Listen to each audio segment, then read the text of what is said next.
Bienvenidos a la Noche Infinita. Antes de comenzar, cuéntanos en los comentarios desde dónde nos escuchas y qué temáticas te gustaría que exploremos en el futuro. Leemos cada mensaje con atención y siempre tomamos en cuenta sus sugerencias para los próximos relatos. Sin nada más que decir, comencemos. Soy originario de León, Guanajuato, pero llevo más de 15 años rodando por las carreteras del país. Empecé como ayudante, cargando costales en mercados, hasta que un día me dieron chance de manejar una vieja Dina con doble caja. Desde entonces, no he dejado de manejar, sobre todo carga refrigerada. Trabajo para una empresa pequeña, de esas que no tienen logo en los camiones, pero que siempre están en movimiento. Nos dedicamos a transportar de todo, aunque en los últimos años nos especializamos en carga viva, como le dicen al traslado de animales.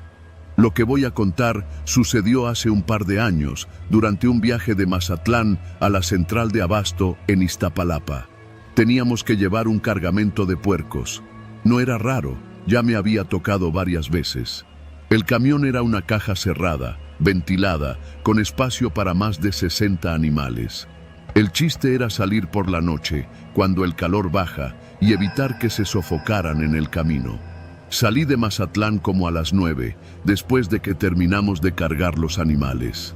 Traía una libreta con la lista de los cerdos, el peso, la hora de carga y los sellos de la revisión veterinaria. Todo en regla, como siempre.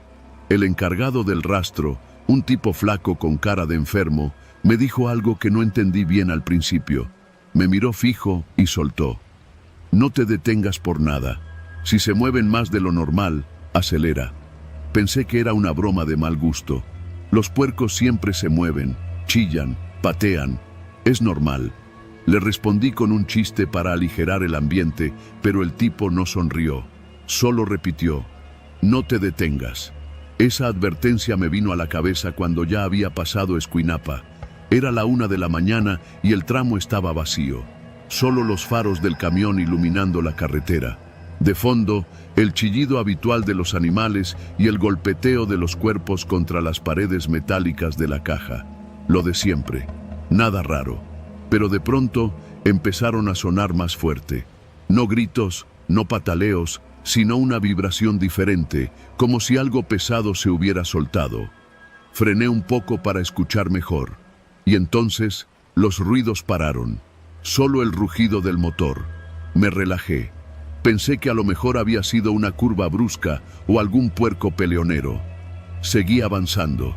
Pasaron unos 10 minutos y los golpes volvieron, pero esta vez parecían más coordinados, como si todos los animales se movieran al mismo tiempo.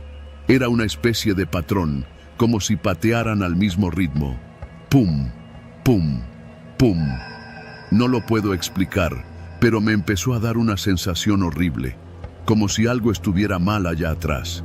Pensé en orillarme para revisar, pero recordé las palabras del tipo del rastro. No te detengas por nada. Seguí adelante, aferrado al volante. Trataba de concentrarme, pero los ruidos se volvían más intensos. Y no eran solo los golpes. Escuchaba respiraciones, muchas, como si el camión estuviera lleno no de puercos, sino de personas jadeando. Aceleré. Pasé Rosario sin mirar. Quería llegar a Culiacán lo antes posible, donde hay más tráfico y luz. Pero el tramo era largo y solitario. La vibración de la carga se volvió inestable. Empezaron a chillar como si los estuvieran matando. No exagero. He escuchado a esos animales en el matadero, y así sonaban ahora, como si los estuvieran degollando uno por uno. Me detuve. No aguanté más. Puse las intermitentes y bajé con la linterna. Alrededor solo había monte y un silencio profundo. Caminé hacia la parte trasera del camión. El olor era el habitual. Mierda, orina, animal encerrado. Pero había algo más. Un tufo metálico, como a sangre fresca. Me acerqué y abrí un poco la puerta, lo suficiente para echar un vistazo sin que se salieran. Y entonces los vi. Todos estaban mirando hacia mí. No se movían. No emitían un solo sonido. Solo estaban ahí, de pie, con sus cuerpos temblorosos, los hocicos abiertos y los ojos clavados en mí. Sentí como si algo me empujara desde adentro. Cerré la puerta de golpe y regresé al volante. Arranqué como si me persiguiera el mismo demonio. No quise volver a parar. Me fui derecho hasta que amaneció y vi las primeras gasolineras abiertas. Me detuve solo a cargar diésel en un pueblito que ya ni recuerdo. Compré un Gatorade, un café y una bolsita de cacahuates. No comí nada. Sentía el estómago cerrado. Durante el resto del trayecto, los animales ya no hicieron ruido. Nada, ni un solo chillido. Era como si ya no estuvieran ahí, pero sabía que seguían. El camión pesaba lo mismo. Cada bache, cada tope, lo sentía en los amortiguadores. Solo que estaban quietos, demasiado quietos. Llegué a la central de abasto como a las 9 de la noche del día siguiente. Me sentía muerto. Cuando los trabajadores abrieron la compuerta para empezar a descargar, se detuvieron en seco. Uno de ellos me miró y me preguntó, ¿qué hiciste? ¿Cómo que qué hice? Están todos golpeados, moreteados, algunos con huesos rotos. ¿Los venías maltratando o qué? Me bajé a revisar con ellos, y era cierto. Los animales estaban destrozados, no muertos, pero casi. Había marcas en el interior de la caja, como si hubieran estado desesperados por salir. Uno tenía el hocico roto, otro una pierna torcida. No entendía nada. Yo no los había tocado. No me había detenido más que una vez, y apenas abrí la compuerta. Uno de los trabajadores, un señor grande con años de experiencia, me tomó del brazo y me dijo, «Estos no se golpearon entre ellos, se desesperaron. Los encerraste con algo, ¿verdad?» «¿Cómo que con algo?» «Hay veces», dijo bajito, mirando alrededor, «que se mete algo que no debería estar en la carga, un espíritu, un aire enfermo. No siempre es visible, pero los animales lo sienten, y cuando eso pasa, se vuelven locos». No supe qué responder.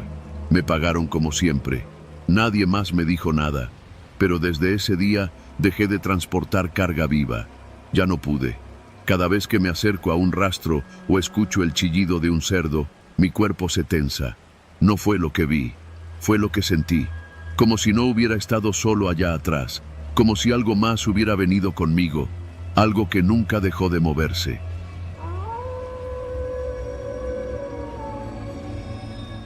Durante casi 2 años fui chofer de tráiler en rutas de carga pesada entre la Ciudad de México y Monterrey. Una chinga, la neta. Pero se ganaba bien. Yo tenía mis rutas favoritas, las de día, con sol, donde ves pasar el paisaje seco del norte como una postal eterna. Pero también estaban esas otras rutas, las nocturnas, que cruzan por brechas olvidadas y carreteras donde las luces apenas alcanzan a espantar la oscuridad. En esas, uno se aferra al volante más por instinto que por orientación. Lo que te voy a contar me pasó hace poco más de 5 meses, una madrugada cerca de Matehuala. La recuerdo con claridad porque fue la primera vez que pensé que alguien me quería matar. No alguien en específico, más bien un grupo, como una manada. Aquel día cargué el tráiler en la central de abasto de Iztapalapa. Eran pacas de ropa usada para una tienda en Saltillo. Salí cerca de las 8 de la noche con la idea de avanzar todo lo posible mientras la autopista estuviera libre. Todo iba bien. El tramo de San Juan del Río a San Luis lo pasé sin broncas. Me detuve en un Oxxo a llenar el termo de café y seguir. Ya era casi medianoche cuando noté la primera patrulla. Venía detrás de mí desde hacía rato, las luces apagadas, como si no quisiera que lo notaran. Al principio no me preocupé. Hay muchas unidades de caminos que vigilan sin hacer escándalo, pero esta no se despegaba. En una recta, desaceleré un poco para dejarla pasar, y en lugar de rebasar, se emparejó. Volteé. El vidrio del copiloto estaba oscuro, pero juraría que alguien me estaba observando. Y luego, sin más, se fue. Me quedé con el estómago apretado. Era raro. Hay cosas que un chofer aprende a leer, señales, climas, hasta la forma de moverse de otros vehículos. Pero esa patrulla no parecía normal. Era como si esperaran que hiciera algo, como si me estuvieran midiendo. Media hora después, vi las luces de una revisión federal. No era un retén oficial, pero estaba colocado en una desviación cerca del entronque con la carretera 57. Un par de conos mal puestos, una lona blanca que decía Inspección de Seguridad, Guardia Nacional, y dos hombres parados con chalecos fosforescentes. Reduje la velocidad y frené a unos metros. Bajé el vidrio y saqué la cabeza. «¿Qué se le ofrece, jefe?», pregunté. Uno de ellos se acercó. No llevaba insignias ni radio, solo el chaleco y una gorra genérica.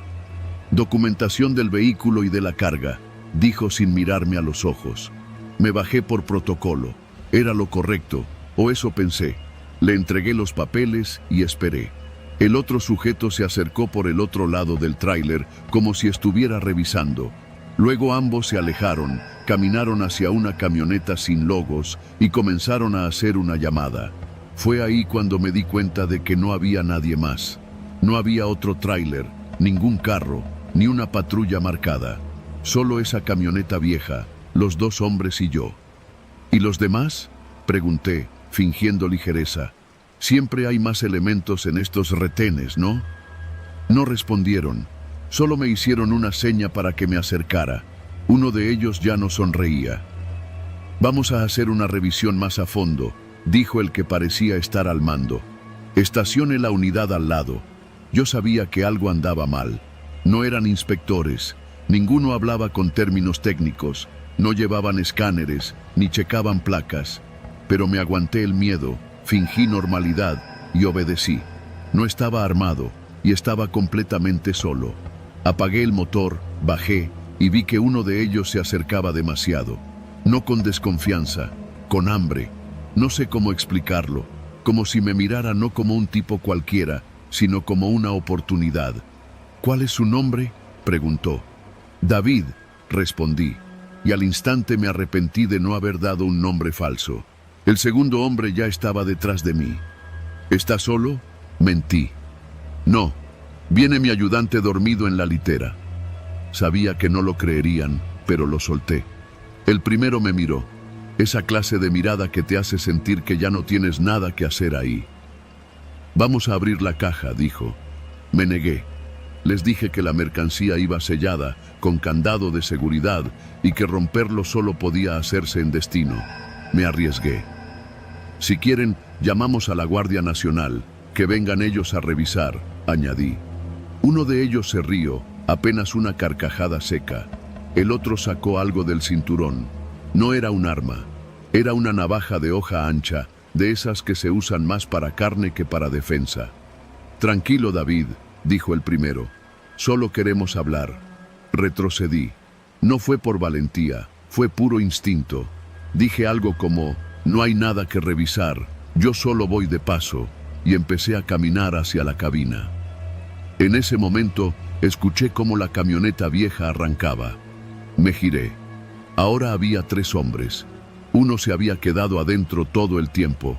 Me subí al tráiler sin pensarlo. Cerré la puerta con seguro y encendí el motor. Ellos no corrieron hacia mí.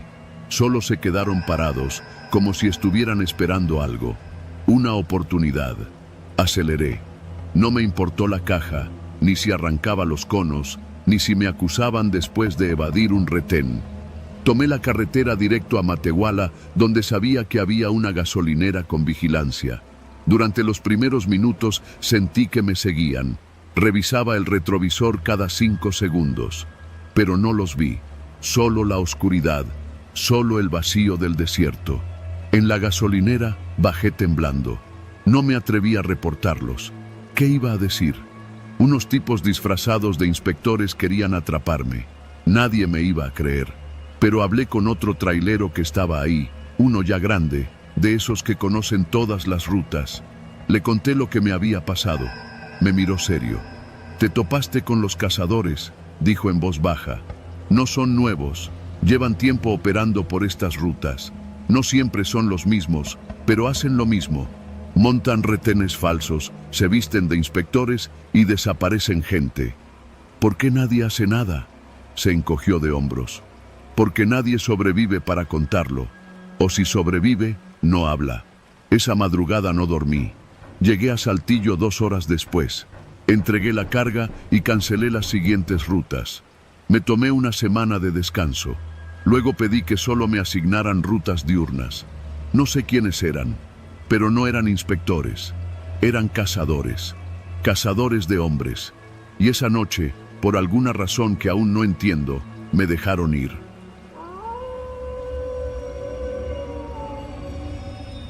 Soy Enrique López, 47 años, originario de Tepic, pero llevo más de 20 recorriendo las carreteras del norte como operador de tráiler. El pavimento ha sido mi casa, mi cárcel y mi único testigo. Lo que te voy a contar no es para que me tengas lástima, ni para que me creas. Solo quiero que si algún día vas manejando por la Libre entre Hermosillo y Santa Ana y ves un camino de terracería marcado con un letrero oxidado que dice Camino a la Esperanza, no lo tomes. Sigue derecho. No importa si te pagan doble por la entrega, no importa si se te acaba el diésel. Tú sigue. ¿Estamos? Todo comenzó hace unos 4 años. En ese entonces trabajaba para una empresa que hacía entregas nocturnas de productos farmacéuticos a clínicas rurales. Trabajo bien pagado, pero con rutas de mierda. El cargamento no pesaba mucho, pero te lo pedían a horas que ni el diablo salía. Esa noche había salido de Hermosillo con un solo encargo: entregar unas cajas de material médico a una clínica privada que, según la hoja de ruta, quedaba a las afueras de Magdalena de Quino. No era un lugar que reconociera, pero tampoco me preocupó. Muchos de esos ranchos tienen clínicas privadas clandestinas donde hacen abortos, cirugías estéticas o cosas más raras. No es mi problema. Yo solo manejo. El punto exacto estaba marcado en el kilómetro 33 de la carretera libre. Todo iba bien hasta que el GPS me indicó que debía tomar una brecha a la derecha. El camino era de tierra suelta y piedras, muy estrecho. Me pareció extraño, pero el punto estaba bien marcado, así que seguí. Después de unos 20 minutos sin ver más que monte y oscuridad, vi una luz. Al llegar, me encontré con una construcción pequeña, como una clínica improvisada. La fachada era de bloc sin aplanar y afuera había una lámpara de halógeno colgada de un poste de madera, iluminando lo justo para ver una barda y una puerta metálica pintada de blanco. Sin timbre, solo un letrero a mano con letras rojas: entregas aquí, no bajarse del camión. Me quedé esperando unos minutos hasta que vi a un tipo salir de la puerta. Llevaba una bata médica manchada y una mascarilla quirúrgica. Caminaba con lentitud, sin decir palabra. Subió a la cabina por el lado del copiloto y me pidió la hoja de entrega. Hablaba en voz baja, pero con autoridad. Aquí va a firmar, me dijo, y me extendió una pluma negra de esas caras. Cuando le pasé la hoja, sacó una navajita de su bolsillo, se hizo un pequeño corte en el dedo pulgar y dejó una huella de sangre al lado de su firma. Me quedé mirándolo. No lo podía creer. ¿Qué pedo es este?, le pregunté. El tipo ni se inmutó. Procedimiento interno. Si no quiere seguir, llame a su empresa. ¿Y qué traen aquí?, le pregunté, sin esperar respuesta. No es de su incumbencia.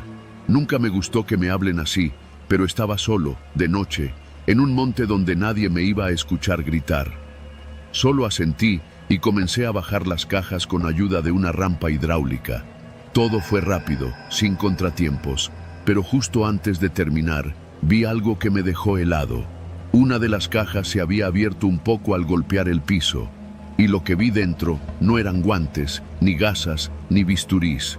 Era un paquete sellado al vacío con, no sé cómo explicarlo, parecía piel humana. No cuero, no plástico. Piel. La textura, el color, el vello corporal. Me paralicé. ¿Qué chingados es esto?, le solté al tipo. Él se acercó, lo empujó con la bota de manera indiferente y lo volvió a meter a la caja.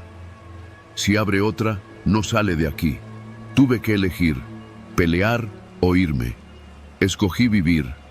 Subí a la cabina, cerré la puerta sin decir una palabra y me largué por el mismo camino por donde llegué, sintiendo una presión en el pecho que no me dejó en paz. En la empresa no preguntaron nada. Al contrario, Al día siguiente me tenían otro encargo igual, en otra ruta similar. No acepté. Me inventé que tenía gripe. Pasaron 2 semanas y no me llamaban, lo cual era raro, hasta que un compañero, el Popeye, me buscó. «Oye, Quique, tú hiciste la ruta de la Esperanza, ¿va?» Asentí. A mí me la ofrecieron ayer, pero no llegué. Me quedé tirado en el kilómetro 30 con una fuga de aceite. «No vayas, neta, no vayas». Me miró raro, pero no preguntó. 2 días después, me enteré que el Popeye había desaparecido. Lo último que se supo fue que había tomado un viaje especial hacia un punto al norte. No llegó. Lo buscaron 2 días. Nada. El GPS del tráiler fue lo que los llevó a encontrarlo. Estaba estacionado, cerrado, sin señales de violencia, pero el Popeye no estaba, ni su mochila, ni su cartera. Solo quedaba la hoja de entrega, firmada, y esta vez con su sangre. Igualito. Pasó 1 año. No hablaba de eso con nadie. Me cambié de empresa, pero nunca pude dejar de pensar en lo que vi. Hasta que un día, en una gasolinera en Imuris, mientras me tomaba un café, me senté junto a un viejito que me empezó a hacer plática. Dijo que había sido chofer de carga toda su vida. Nos entendimos al instante. Le conté lo que me había pasado, con cautela. ¿La Esperanza?, preguntó en cuanto dije el nombre. Sí, ¿la conoces?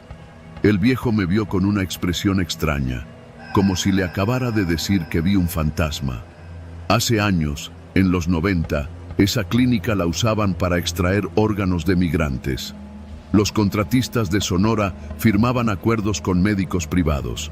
Se hablaba de que se les ofrecía dinero a los traileros para que hicieran entregas especiales, pero nunca se hablaba más allá.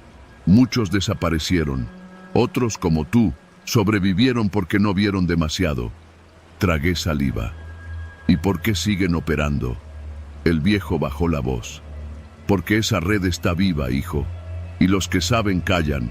Si te firmaron con sangre, es porque ya estás en la lista. Ya te conocen. Solo es cuestión de tiempo para que vuelvan a buscarte. A las pocas semanas, regresó el mismo número privado que me había dado la ruta de La Esperanza. No contesté. Me llamaron 5 veces más. Una noche encontré una hoja en el parabrisas de mi tráiler mientras cargaba en una planta de Jalisco. Tenía la dirección del nuevo punto y al final una frase escrita con bolígrafo rojo. Ya sabe cómo funciona. No hay necesidad de más advertencias. Decidí huir. Dejé el camión, renuncié por teléfono y me regresé a Tepic. Compré una camioneta y empecé a trabajar repartiendo agua en la ciudad. No es la gran cosa, pero duermo. Y más importante, sé que si me vuelven a encontrar, no va a ser para ofrecerme otro viaje. Desde entonces, cada vez que me detengo en alguna fonda de carretera y veo a otro camionero solo, cansado, con los ojos rojos y los nervios hechos mierda, no puedo evitar preguntarme si ya firmó, no con tinta, sino con su propia sangre.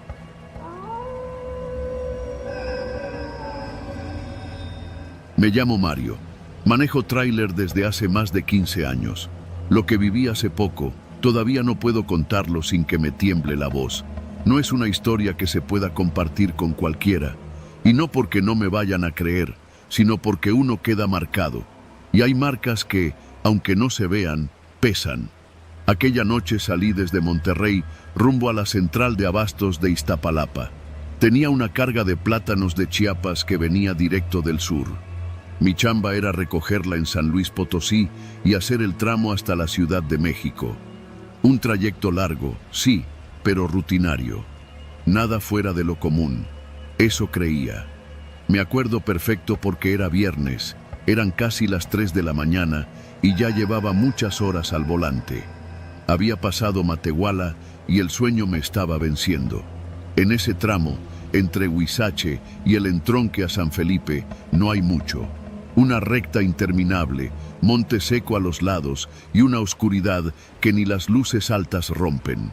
Por seguridad, uno no debe pararse en cualquier lado, menos a esa hora. Pero no podía más. Me pesaban los párpados como si trajera costales en los ojos. Decidí buscar un lugar discreto donde pudiera echarme una pestañita de 30 minutos, máximo 1 hora. Encontré una salida de tierra junto a un señalamiento oxidado que decía kilómetro 37. No había luz, ni postes, ni gente. Perfecto. Apagué el motor, puse la alarma del teléfono y me recosté en la litera. Antes de quedarme dormido, me aseguré de cerrar bien las puertas y ponerlos seguros. Por si las dudas. No sé cuánto tiempo pasó. Mi celular nunca sonó. Lo que me despertó fue un dolor agudo en la nuca, como si me hubieran reventado algo encima. Intenté moverme, pero no podía. Me ardía la muñeca izquierda. La derecha estaba esposada a un tubo del respaldo del asiento del copiloto. Estaba amarrado, sangrando, mareado, confundido. La cabeza me latía como si tuviera un tambor dentro. Me costaba enfocar la vista, pero con esfuerzo noté que la ventana del lado del copiloto estaba rota. Había vidrios regados por todos lados. Y sangre, mi sangre. En la frente, en la camisa, en la litera, huellas de botas embarradas. Intenté levantarme, pero no podía mover la pierna izquierda. Sentí un ardor tremendo en la espinilla. Bajé la mirada y me di cuenta que tenía un corte profundo, como de navaja. Me dio náusea. No entendía nada. La cabina estaba desordenada. Mi mochila, donde guardaba los papeles, no estaba. Tampoco el celular. El GPS estaba arrancado del tablero. Me costó aceptar lo que estaba viendo. Alguien se había metido al tráiler y me habían dejado así, atado, sangrando, como si fuera una advertencia. Grité, pedí ayuda, pero en esa zona no había ni grillos. Todo era silencio y el viento. Fue entonces que noté algo más raro. La cabina tenía una peste, un olor agrio, metálico, como sangre y sudor viejo. No era mío, era más fuerte, más pesado, como si varias personas hubieran estado ahí, apretadas. Empecé a hiperventilar. Pensé en que tal vez me habían robado. Pero si solo querían robarme, ¿por qué esposarme? ¿Por qué herirme así? Traté de moverme. Busqué algo con la mano libre.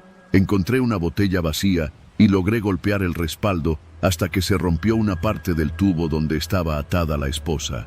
Me tomó casi 1 hora, pero logré zafarme. Salí de la cabina tambaleándome, con la pierna sangrando y sin saber dónde estaba exactamente. La caja del tráiler seguía cerrada, pero el candado colgaba forzado. Lo habían abierto. Temblando, subí y eché un vistazo. Estaba vacía.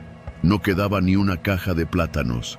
Nada. Me dejaron sin carga, sin papeles, sin celular, sin idea de qué hora era. El cielo comenzaba apenas a aclararse, con esa luz azul gris que sale antes del amanecer. Caminé como pude hacia la carretera. No sabía si ir hacia el norte o al sur. Me tiré a un lado del camino, esperando ver pasar un auto, un tráiler, lo que fuera. A los 20 minutos pasó una pipa. Le hice señas con todas mis fuerzas. Frenó. El chofer se llamaba Julián, y desde que me vio supo que algo estaba mal. Me ayudó a subir, me dio agua y llamó por radio a su base. Luego, con voz baja, me dijo: ¿te agarraron en el 37? Asentí. Apenas podía hablar. No eres el primero, me dijo. Ya han salido varios casos, pero nadie lo cuenta completo. Y los que lo cuentan, desaparecen después. Lo miré, sin entender. ¿Qué casos? Camioneros, que se paran en ese tramo, que aparecen golpeados, sin carga, unos esposados. A otros los han hallado desnudos, con signos de tortura. Y todos coinciden en algo. Nadie ve nada. Ni cámaras, ni rastros, nada. ¿Y nadie hace nada? Julián se encogió de hombros. En ese tramo no hay cobertura, y por algo lo llaman el punto muerto. Me llevó hasta una gasolinera en Villa Hidalgo. Allí me prestaron un teléfono y llamé a la empresa. Mandaron una ambulancia y la policía. Di mi declaración. Dijeron que investigarían. Nunca supe más. La empresa me cubrió lo médico y me dijo que no me preocupara, que lo importante era que estaba vivo. Pero no me volvieron a asignar rutas largas. Me mandaron a hacer repartos locales. Al principio lo agradecí, pero luego entendí. Era su manera de decirme que ya no confiaban en mí. La aseguradora no cubrió la pérdida de la carga. Alegaron negligencia del conductor. Me quedé sin trabajo 3 meses después. Hoy manejo taxis, ya no salgo de noche. A veces, cuando paso por alguna carretera desierta, me viene a la mente esa madrugada, el golpe en la cabeza, la sangre, las risas, porque sí, ahora lo recuerdo bien. Justo antes de desmayarme, escuché risas, voces de hombres, como si se burlaran, como si estuvieran divirtiéndose. Nunca supe quiénes eran, ni qué querían, ni por qué me dejaron con vida, pero lo que más me duele es que hay alguien o algo en esa parte de la carretera y sigue ahí, esperando que algún chofer cansado como yo se detenga a descansar unos minutos. Solo eso basta.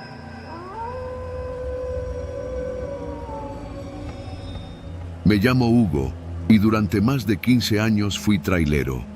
Recorrí de punta a punta este país, desde la frontera de Matamoros hasta los puertos de Manzanillo, pasando por las curvas traicioneras de La Rumorosa y los retenes corruptos de Guerrero. Nada me había preparado, sin embargo, para lo que viví en aquel tramo maldito entre Durango y Sinaloa, un infierno escondido tras la apariencia de un simple convoy de transporte. Todo empezó con una llamada que parecía una bendición.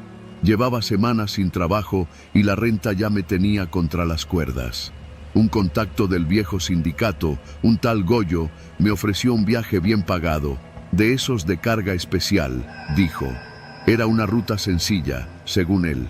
Salir desde un parque industrial en Gómez Palacio, cruzar hacia Mazatlán y entregar la mercancía en un patio de maniobras privado. Todo en una sola noche, sin escalas, sin preguntas.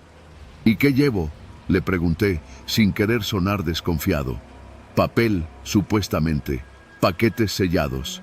Nada raro, respondió, bajando la voz. Pero es convoy. Te vas con otros 5. En el mundo del autotransporte, los convoyes no son raros, pero cuando son privados, silenciosos y pagados en efectivo, uno ya sabe que la carga no es precisamente legal. Pero el hambre pesa más que la moral. Acepté. Nos citaron en un predio solitario, entre la zona industrial y un canal seco. Llegué puntual, como siempre. Los otros conductores ya estaban allí. 5 trailers idénticos, todos pintados de blanco, sin logos, sin placas visibles. Mi unidad me la entregaron ahí mismo, ya encendida, con el motor ronroneando y las luces apagadas.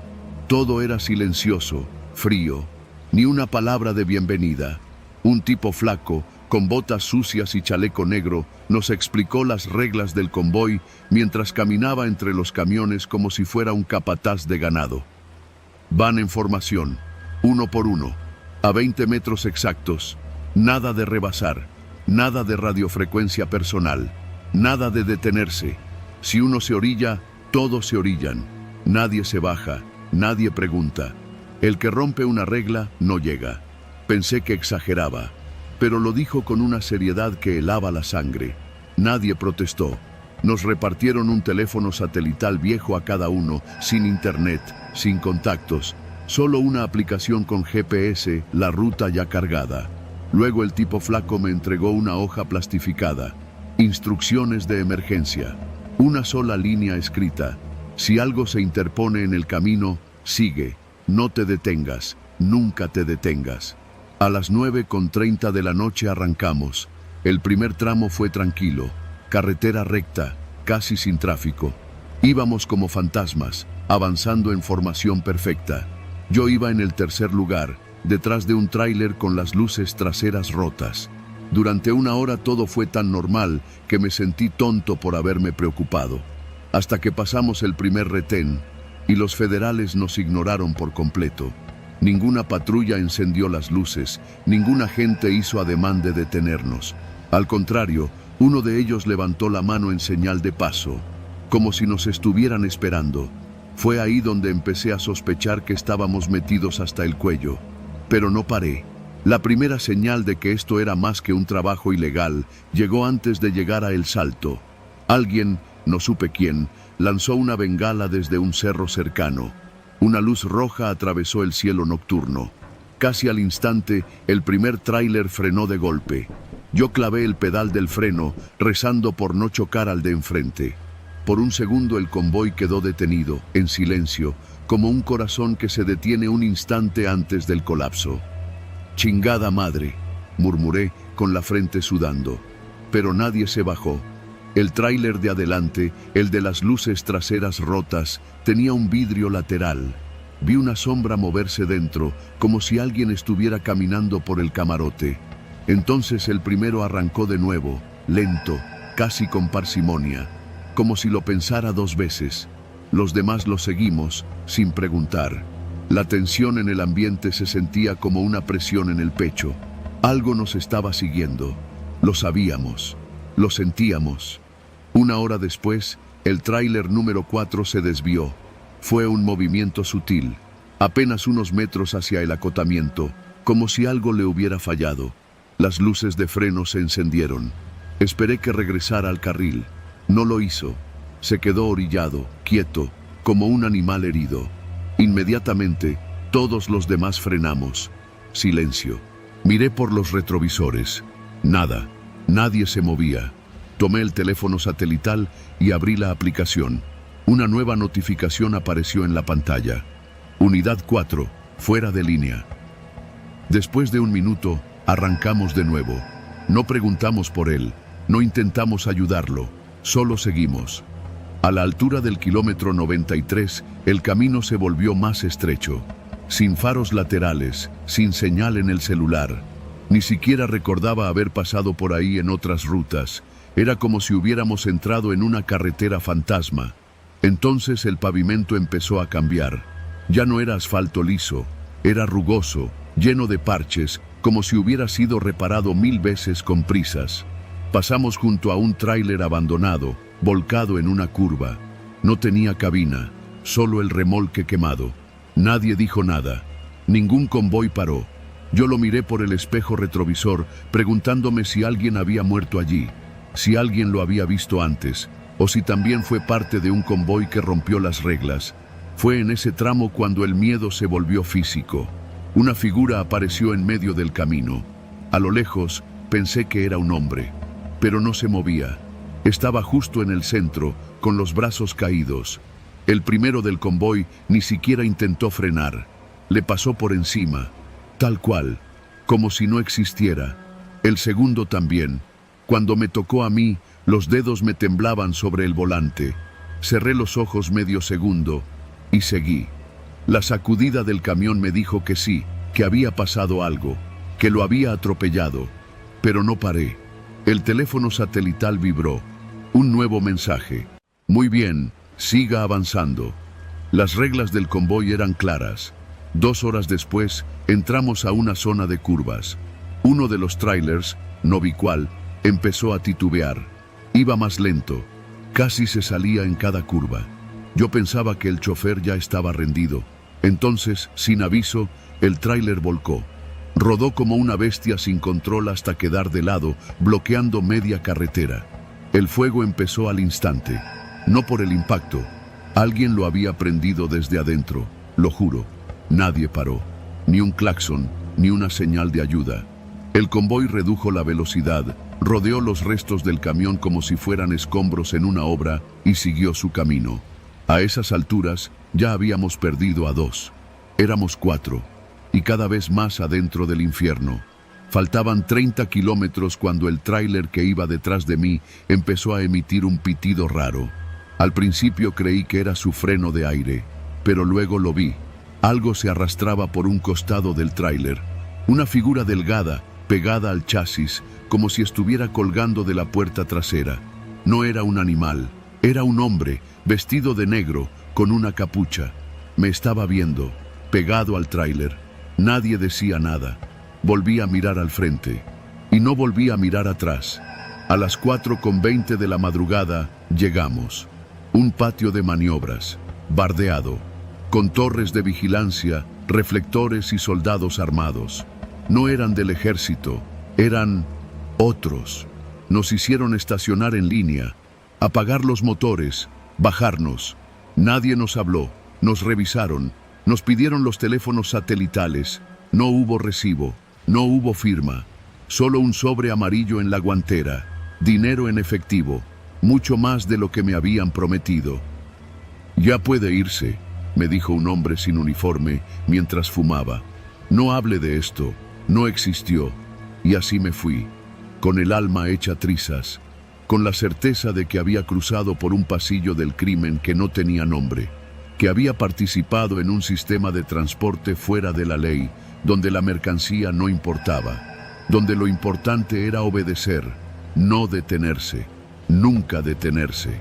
Desde entonces no volví a manejar de noche, ni en convoy, porque en este país hay rutas que no están en los mapas, hay reglas que no se discuten, y hay trabajos que te dejan vivo, pero no ileso. Las reglas del convoy eran letales, y yo sobreviví por seguirlas al pie de la letra.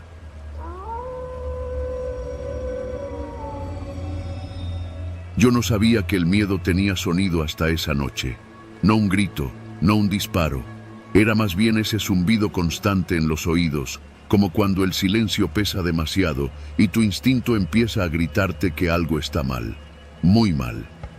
Me llamo Efraín Varela, soy camionero. Llevo más de 20 años cruzando el país sobre ruedas, desde el norte hasta la península, y he dormido en más estaciones de servicio que en mi propia cama. No soy fácil de asustar. He visto asaltos, accidentes, incendios en carretera e incluso me tocó ver a un colega morir al volcar su unidad en plena curva de la Rumorosa.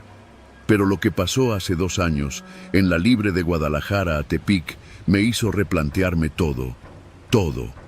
Aquel viaje empezó como cualquier otro. Cargué la plataforma en un centro de distribución en Ixtlahuacán del Río con contenedores sellados que, según la hoja, llevaban abarrotes para varias tiendas en el litoral. Nada raro. Eran casi las 5 de la tarde cuando salí. Me acompañaba mi compadre Fede, que también manejaba tráiler pero estaba de descanso, y se apuntó a acompañarme por el puro gusto de pistear al llegar. Habíamos planeado dormir en una pensión segura cerca de Compostela y seguir al día siguiente. El plan era sencillo, hasta que, claro, dejó de serlo. Justo después de pasar la desviación a Ameca, ya con el cielo oscureciendo, vimos las luces de una patrulla a lo lejos. Primero pensamos que era un retén, pero cuando nos acercamos nos dimos cuenta de que no había oficiales a la vista. Solo estaba la patrulla, con las luces intermitentes parpadeando, abandonada a un lado del camino. Detrás de ella, una camioneta blanca, también sin nadie adentro. La puerta del conductor estaba abierta y las llaves colgaban aún del switch. Fede se asomó por la ventana y dijo: «No me gusta esto, cabrón. ¿Y si es emboscada?» «¿Emboscada de qué? Aquí no es zona caliente», le respondí, aunque en el fondo tampoco me latía la escena. Pasamos despacio. El tráiler crujía bajo su propio peso y cada metro me parecía más largo. Cuando estuvimos a unos 100 metros, Fede soltó un insulto seco. «¡A la madre! ¡Mira allá!». Lo que vi me heló la sangre. En la cuneta, junto al monte, había una mancha larga y oscura. Al principio pensé que era una lona tirada, pero cuando la luz de los faros le dio de lleno, vi que no era lona. Era un cuerpo, o lo que quedaba de uno. El torso estaba destrozado, como si le hubieran pasado por encima con algo pesado. Le faltaban los brazos y la cabeza. Frené en seco. Ni yo ni Fede dijimos nada en los primeros segundos. El zumbido ese del que hablé, ese que viene desde adentro de uno mismo, comenzó a expandirse por mi pecho como un eco enloquecedor. Me bajé. No sé por qué. Tal vez por pura inercia. Fede me gritó que no fuera, pero mis pies ya se estaban moviendo. Cuando llegué al cuerpo, me di cuenta de algo aún más horrible. El uniforme era de la Guardia Nacional. Aún tenía un chaleco con las siglas y parte de la placa colgando por un hilito. Me quedé ahí, tieso, sin saber si gritar o vomitar. «¡Súbete, cabrón!», me gritó Fede desde la cabina. «¡Súbete ya!». Y lo hice. No llamamos a nadie, no por miedo, por instinto, porque en ese tramo nadie viene a ayudarte de noche, porque si es un crimen reciente y tú llamas, ya te embarraste. Y porque si el que lo hizo todavía anda cerca, Mejor sigues manejando como si no hubieras visto nada. Así lo hicimos. Los siguientes 30 kilómetros los recorrimos en silencio, los ojos bien abiertos, las manos temblando. Fue hasta la gasolinera en el Aguacate donde paramos. Ahí sí marcamos al 911 desde un teléfono público. Fede pidió que no dijéramos nombres. Solo dimos la ubicación, como si fuéramos otro automovilista anónimo. Después de eso nos sentamos en las banquetas de la estación. Fede abrió una caguama y me ofreció un trago. Lo rechacé. No pude dormir esa noche. Ninguno de los dos. Al día siguiente, en un tramo antes de Las Varas, nos detuvo otra patrulla. Esta sí traía elementos. Nos pidieron papeles y checaron la unidad. Me noté tenso y uno de los agentes me lo dijo. ¿Todo bien, patrón? Asentí. Pero el otro oficial, uno más joven, me miró raro, como si supiera algo, como si ya nos hubieran identificado desde antes. Nos dejaron ir, pero la sensación no se fue. En la siguiente caseta nos enteramos de lo peor. Un compañero de ruta, de esos que andan siempre en la misma región, se acercó y nos dijo con voz baja. ¿Supieron lo de anoche? Encontraron el cuerpo de un guardia nacional, todo hecho mierda, pero no encontraron la cabeza. Me quedé helado. ¿Cómo que no? Nombre, ni cabeza, ni brazos, nada, nomás el tronco. Lo más cabrón es que estaba limpio, no con sangre, como si lo hubieran lavado. Fede y yo nos miramos. El silencio que siguió fue más revelador que cualquier palabra. 3 días después, al regresar de la entrega, pasamos por el mismo tramo. Ya había patrullas, cinta amarilla, agentes levantando evidencia. Y justo ahí, en un pequeño altar improvisado, una cruz de madera decía: Guardia Nacional, caído en cumplimiento del deber. Abajo, alguien había dejado una cartulina escrita con plumón. Tardó 3 días en encontrar la cabeza, pero el que la quitó sigue libre. No pregunté más. Nadie lo hizo, porque los que manejamos sabemos que en ciertas carreteras de México hay cosas que es mejor no saber. Y cuando te toca ver algo así, no lo olvidas. Nunca. Porque cada vez que paso por ese tramo, aunque sea de día, aunque vaya con la música a todo volumen, siento que algo, o alguien, me sigue mirando desde la orilla del monte. No fue un fantasma. Fue alguien de carne y hueso. Alguien que sabe cómo cortar un cuerpo y desaparecer en la noche como si fuera parte del paisaje. Y ese alguien sigue ahí. Yo sigo manejando. Pero ya no duermo en cualquier lado. Ya no paro donde me late raro. Y si vuelvo a ver una patrulla sin oficiales al lado del camino, acelero. Porque aprendí que el miedo sí tiene sonido. Y se escucha como el zumbido sordo de una cabeza que todavía no aparece.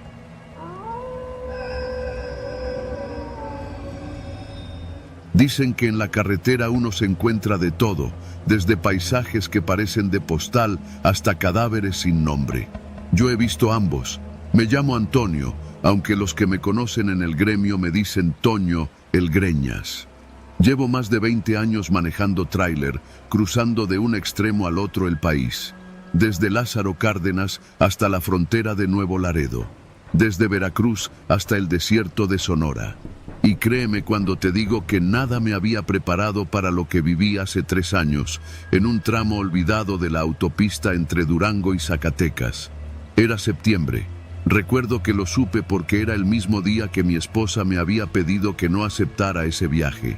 Estaba rara. Dijo que había soñado conmigo, con un accidente, con fuego. Yo no soy supersticioso, pero tampoco le hago el feo a una advertencia. El problema era que el cliente pagaba bien, muy bien, y yo necesitaba ese dinero. La carga era extraña. Material de construcción, me dijeron.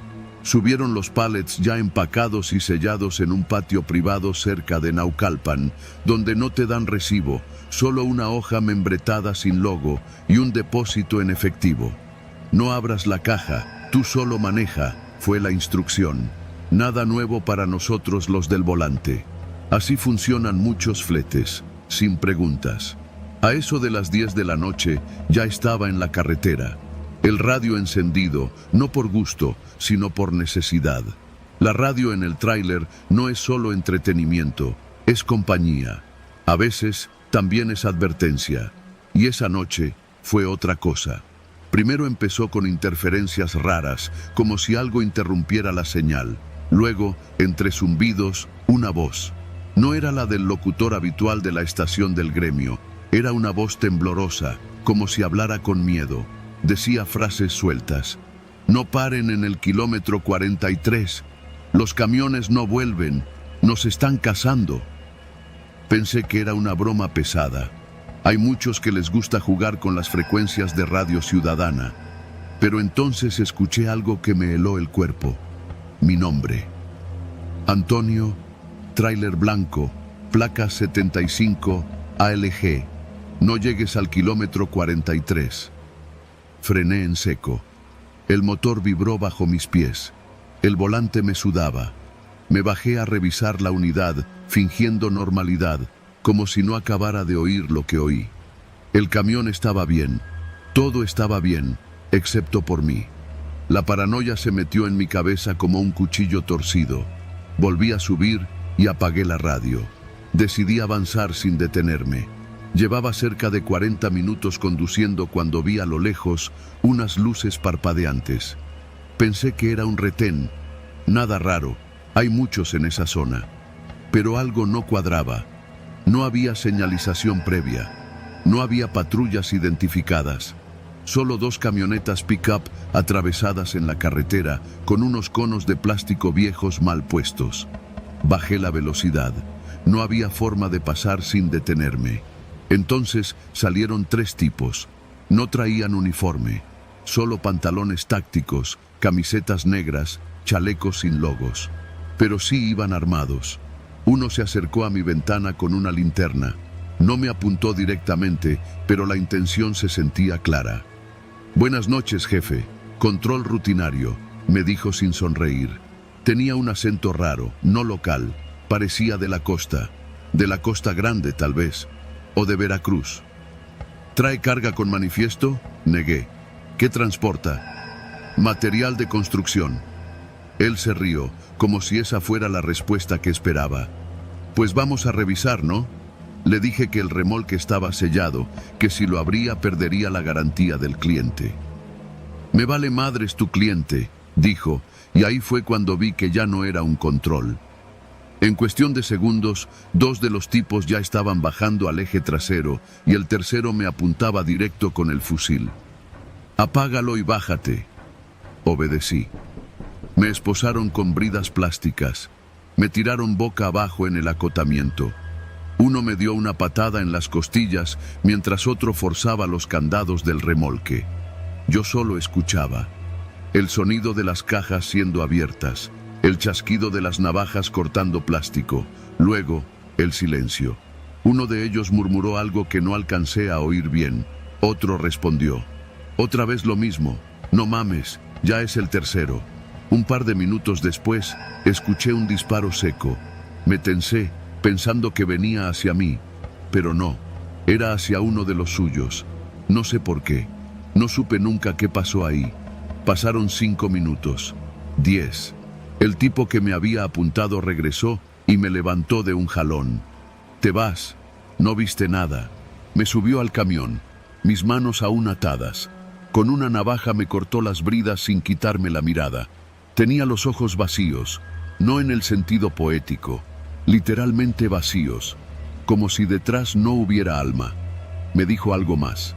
«Si alguien te pregunta por la radio, di que se trabó. ¿Entendido?» Asentí. Me temblaba la mandíbula. «Y no vayas a regresar, este tramo ya tiene dueño». Arranqué con las piernas temblando. No me detuve hasta llegar a una gasolinera cerca de Fresnillo. Apagué el motor y me metí al baño. Vomité. Lloré. Me lavé la cara con agua helada. El espejo me devolvió una imagen que no reconocía. La carga. No sé qué era. Nunca lo supe. Pero esa noche entendí que hay rutas marcadas. Caminos donde los que mandan no son los de tránsito ni los federales. Rutas tomadas por grupos que no salen en las noticias. Organizaciones que usan a los traileros como carnada, como transporte, como prueba. A la radio la encendí días después. Volví a sintonizar la estación del gremio. Todo normal. Música de los bookies, chistes malos, reportes de tránsito. Pero ya no confío en esa voz que me acompaña. Porque esa noche la radio hablaba con voz de víctima. Y esa víctima era yo.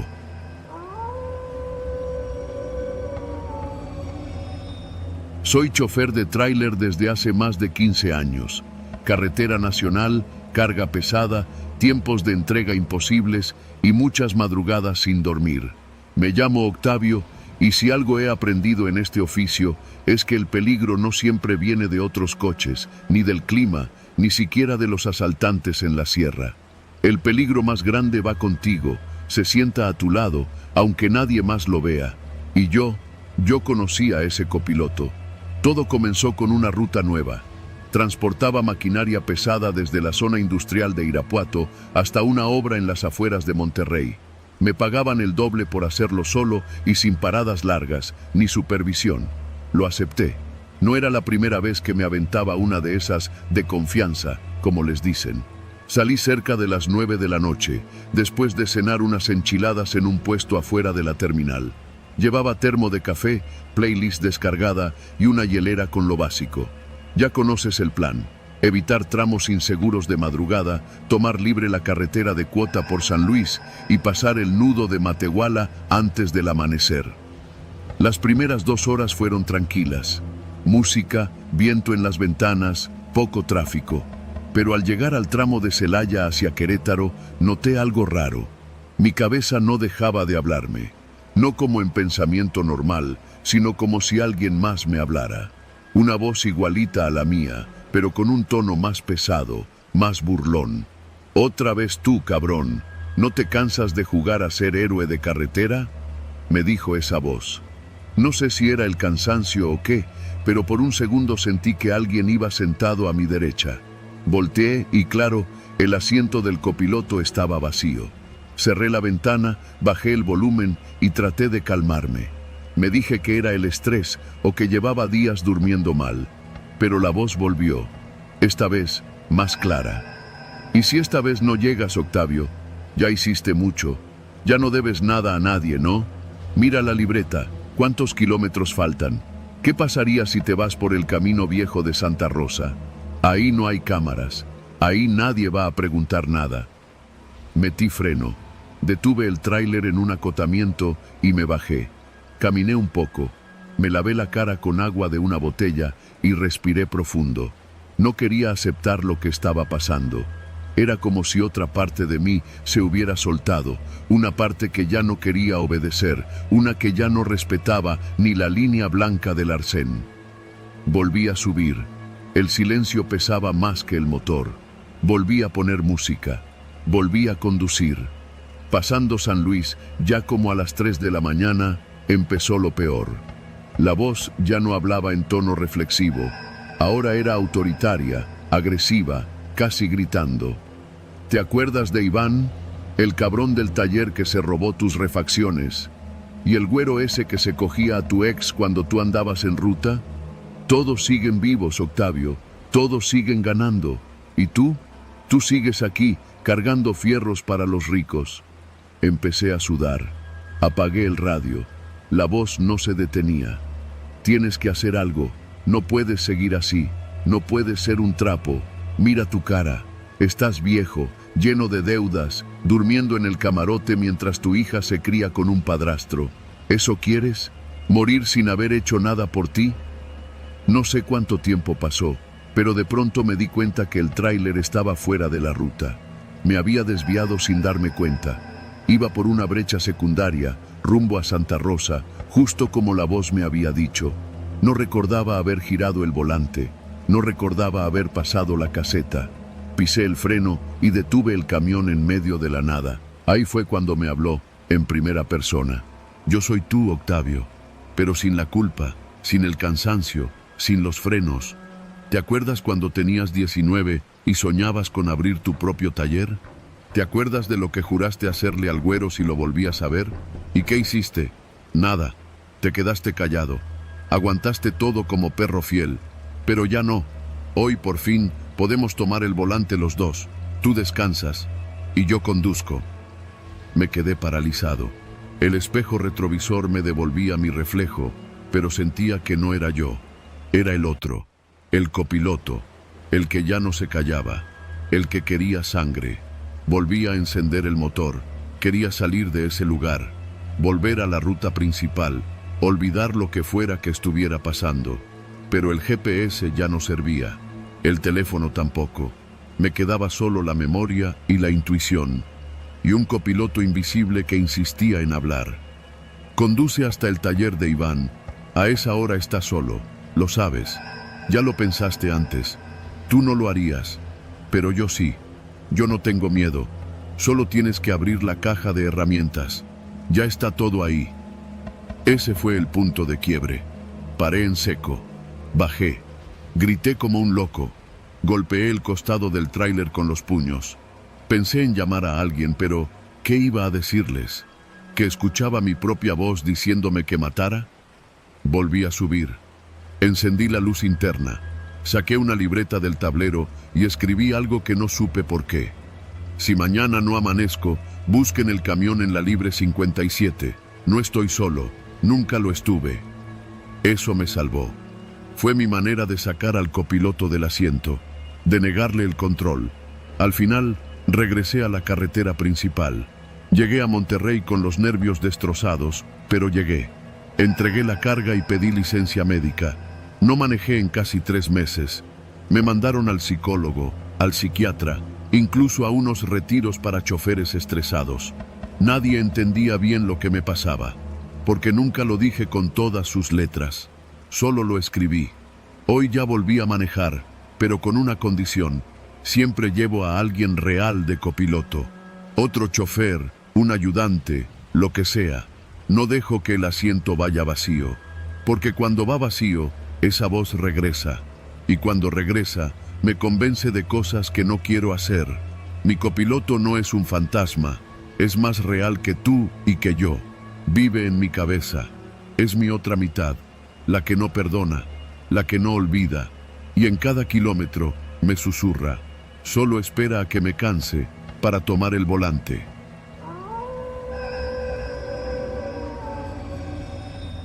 No soy trailero, ni tengo familia en el gremio, pero durante un tiempo trabajé como copiloto en una empresa de transporte de mercancía pesada que hacía recorridos entre León, San Luis Potosí y Querétaro. Empecé por necesidad, como todos, y aguanté porque el dinero era bueno y el trabajo era sencillo, al menos en teoría. Mantener al conductor despierto, revisar los mapas, contestar la radio y hacer paradas estratégicas. Mi chofer se llamaba Julián. Era un hombre de pocos amigos, de esos que no hablan mucho pero saben leer el camino con solo sentir la vibración del volante. No confiaba en nadie, ni siquiera en los GPS. Usaba sus propios mapas doblados, llenos de anotaciones con tinta roja. Siempre tomaba rutas alternas. Decía que la autopista era para los que no sabían defenderse. Una noche de septiembre, salimos de Silao con una carga de lácteos rumbo a Querétaro. Había llovido fuerte todo el día y el cielo seguía cerrado como si lo hubieran cosido con nubes negras. Salimos tarde, alrededor de las 10:30, y por algún motivo que nunca aclaró, Julián decidió tomar la Libre por Comonfort y Empalme Escobedo. Yo no protesté, ya me sabía la rutina. Él conducía, yo le seguía el juego. Habíamos avanzado unas 2 horas, cerca de Celaya, cuando una pipa de doble remolque se nos pegó por detrás. No tenía faros, nada, solo el reflejo ocasional de su silueta cuando pasábamos por algún tramo iluminado por postes viejos o por los destellos de los truenos. Al principio pensé que era casualidad, que el chofer simplemente nos seguía porque íbamos bien. Pero había algo inquietante, no intentaba rebasarnos ni se alejaba. Mantenía una distancia constante, apenas a unos metros del remolque. Era como una sombra, o más bien, como un espejo mudo. ¿Ya viste eso?, le pregunté a Julián, señalando por el espejo lateral. Él apenas movió los ojos y mascó su respuesta sin soltar el cigarro. Sí. ¿Por qué no trae luces? Así viajan algunos, pa' que no los agarren los de la guardia. ¿Y por qué no lo rebasamos? No es de esos. No entendí lo que quiso decir, pero tampoco quise preguntar más. Si algo había aprendido, era que Julián sabía cosas que no compartía. Pasaron 10 minutos y la pipa seguía ahí. Intenté distinguir la cabina a través de los espejos, pero era inútil. Estaba completamente apagada, como si no hubiera nadie adentro. Solo se percibía el contorno del tanque metálico en cada curva, en cada cambio de pendiente. En una de esas, Julián apagó las luces del tráiler por completo. Solo el sonido del motor nos mantenía conscientes de que seguíamos en movimiento. ¿Qué haces?, le grité. A ver si nos sigue, respondió seco. Y sí, nos siguió. Durante 5 horas, sin luces, sin un solo rebase, sin detenerse en ningún poblado. En cada parada técnica que hicimos para revisar los neumáticos o estirar las piernas, la pipa también se detenía, aunque fuera metros atrás. No se escuchaban puertas, ni voces, ni el sonido de los frenos de aire. Era como si estuviera flotando detrás de nosotros. A eso de las 3 de la mañana, llegamos a una gasolinera en un crucero a la altura de Apaseo el Alto. Era de esas pequeñas, donde los traileros se bajan a tomar café aguado o a dormir un rato en los camarotes. Julián apagó el motor y se bajó. Yo lo seguí. Cuando miré hacia atrás, la pipa también estaba ahí, quietecita, a unos 15 metros, sin luces, sin motor encendido, sin movimiento. ¿No vas a ir a preguntarle qué chingados quiere?, le dije. Julián sacó un cigarro, lo encendió con calma y respondió: Tú no conoces esta ruta, hay reglas. Una de ellas es no molestar a los que viajan sin luces. ¿Y si nos quiere hacer algo? No va a hacer nada, mientras no lo mires directo a la cabina. Esas palabras me calaron profundo. No era una superstición cualquiera, era una advertencia. Volvimos a subirnos al tráiler y arrancamos. Yo no dije ni una palabra durante los siguientes 40 minutos, pero no podía evitar mirar por el retrovisor. Y ahí estaba la pipa, en cada curva, en cada bajada. Siguió ahí cuando pasamos por la zona de Cerritos. Siguió cuando cruzamos las brechas de El Saus. Y en un tramo donde la carretera estaba rota, sin un solo poste de luz, Julián comenzó a disminuir la velocidad. Pensé que tenía algún problema mecánico, pero él solo me dijo: No te vayas a voltear. No entendí, pero obedecí. Clavé la mirada en la carretera mientras el tráiler iba casi en cámara lenta. Entonces lo escuché. Un rechinido, como de metales desgarrándose, como si alguien estuviera arrastrando cadenas por el asfalto. No lo veía, pero lo escuchaba clarito, justo detrás del remolque. No mires, repitió Julián con más firmeza. No miré, pero lo sentí, como si algo se hubiera emparejado a nuestra derecha, justo al nivel de la cabina. Un camión, o algo como un camión, que se deslizaba sin tocar el suelo. Podía olerlo, una mezcla entre diésel quemado y óxido. No sé cómo lo logró Julián, pero mantuvo la velocidad justa para no detenerse ni acelerar. Seguimos así, en paralelo con esa cosa, durante lo que me parecieron horas. Y luego, de repente, desapareció. No hubo curvas, ni salidas, ni caminos alternos. Simplemente ya no estaba, como si se hubiera desvanecido en el aire. ¿Ya?, pregunté con la voz temblorosa. Julián asintió, aceleró sin decir palabra y retomó la autopista. No hablamos del tema hasta días después, ya en la base. ¿Qué era?, me atreví a preguntarle mientras revisábamos los neumáticos. Dicen que a veces hay transportistas que se quedan atrapados en ciertas rutas, no por muertos, sino por otras cosas. Cosas que vieron, cosas que llevaron, cosas que no entregaron, y de alguna forma siguen manejando, sin luces, sin nombre, solo sombra. Desde esa noche, no volví a trabajar con Julián. Renuncié una semana después, no por miedo, sino porque entendí algo. Hay caminos en México que no están hechos para todos. Caminos donde no basta con saber manejar. Hay que saber sobrevivir al silencio, a la oscuridad y a los que te siguen sin encender las luces.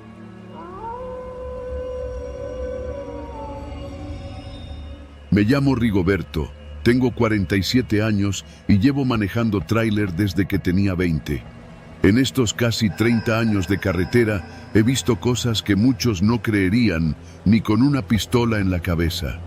Pero lo que viví en esa ruta al sur de Veracruz no lo deseo ni al más cabrón de mis enemigos. Todo empezó con un viaje sencillo, carga liviana, 20 toneladas de cajas con material de oficina. Destino, Villahermosa, Tabasco. Salí desde la Ciudad de México, bien dormido, tanque lleno y con la radio vieja sintonizando banda norteña. Para mí, ese era un viaje de rutina. Me lo sabía de memoria. La cosa empezó a cambiar desde el primer punto de parada, una gasolinera entre Acayucan y Jaltipan. Eran más o menos las 4 de la tarde. Me bajé a estirar las piernas, eché diésel, compré un refresco y unas papas en la tiendita. Mientras esperaba el cambio, vi algo raro. Un muchacho, como de 20 y pico, caminaba entre los surtidores con la mirada perdida. Traía una camisa blanca sucia y jeans rotos. Parecía drogado o perdido. Lo saludé por cortesía. No me respondió. Pero cuando subí a la cabina, lo vi en el retrovisor. Me estaba mirando fijamente desde la banqueta, con la cabeza ligeramente inclinada. Lo raro no fue eso. Lo raro fue que, cuando arranqué y empecé a alejarme, seguí viéndolo por el retrovisor y no dejaba de mirarme, como si sus ojos me siguieran, hasta que desapareció. Pensé, seguro un indigente loco. No era la primera vez que veía algo así. Me limpié el sudor de la frente y seguí manejando. La segunda parada fue horas después, ya entrando la noche. Me detuve en una fonda que siempre usábamos los camioneros, el Gallo Rojo. Comida barata, baños limpios, buen café. El comedor estaba vacío. Solo un par de traileros en otra mesa, uno de ellos cabeceando. Pedí una milanesa con arroz y tortillas. La señora me la llevó rápido, pero se quedó ahí, parada a mi lado. Yo, incómodo, le pregunté si pasaba algo. Me dijo con una voz bajita, como si no quisiera que la escucharan. ¿Viene solo? Sí, ¿por? Tenga cuidado, hoy han pasado cosas raras. Ya van 2 que no regresan. ¿Cómo que no regresan? 2 camioneros. Pararon aquí, igual que usted. Uno hace 2 noches, otro ayer, y ninguno llegó a su destino. No supe si me estaba advirtiendo o si solo quería asustarme, pero esa noche no pude tragar bien la comida. Le agradecí y regresé al tráiler.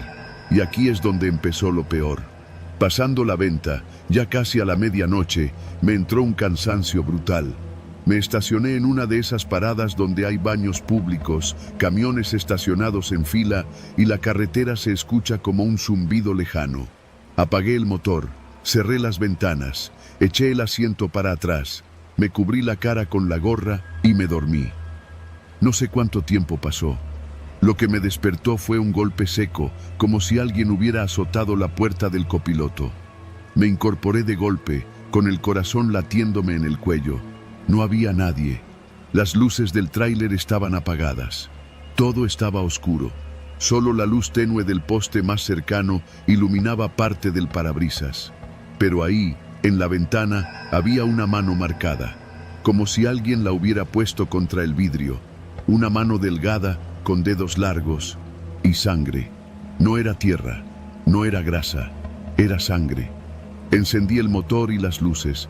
Salí del camión como pude, alumbrando con la linterna. No había nadie, ni rastro, pero la mancha seguía ahí. Subí y limpié la ventana. Me dije a mí mismo que alguien me estaba jugando una broma, que seguro era algún vago.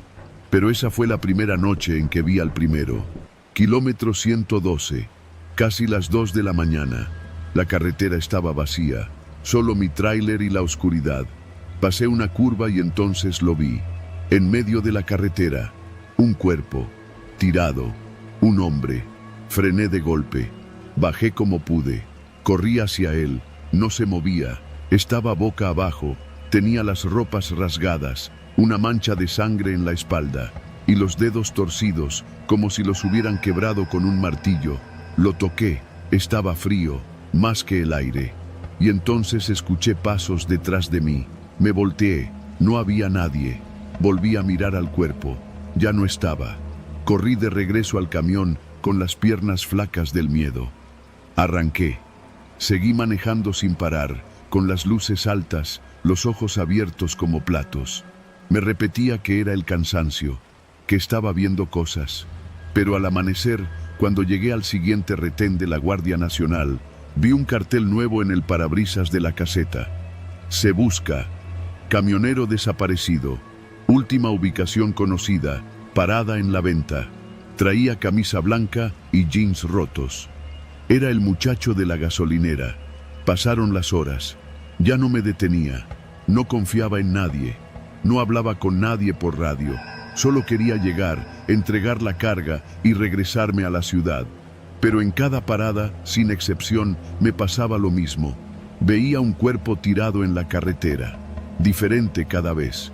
Una mujer en bata de hospital, un anciano con uniforme de Pemex, un niño de primaria con la mochila puesta, todos muertos, todos fríos, todos con heridas que no tenían explicación, y todos desaparecían si me acercaba. No dormí en 3 días. Cuando llegué al depósito en Villahermosa, parecía un zombi. Bajé la carga, firmé la hoja, no dije ni una palabra. Nadie me preguntó nada. Subí al tráiler para iniciar el regreso, pero antes de arrancar, vi en el retrovisor algo que me heló el alma. Detrás de mí, sentados en los asientos del camarote del tráiler, había 5 personas, las mismas que vi muertas en la carretera. Y me estaban mirando. No recuerdo cómo llegué de regreso a la Ciudad de México. Solo sé que abandoné el tráiler en un corralón y nunca volví por él. Me encerré en mi casa. No he vuelto a manejar, ni siquiera coche. Durante semanas no podía dormir. Tenía la sensación de que alguien caminaba por mi casa en la madrugada. Escuchaba susurros detrás de las paredes. Oía pasos en el pasillo. Hasta que un día encontré una foto en mi buzón. No tenía sobre, solo estaba ahí, doblada en 4. Era una foto vieja, en blanco y negro.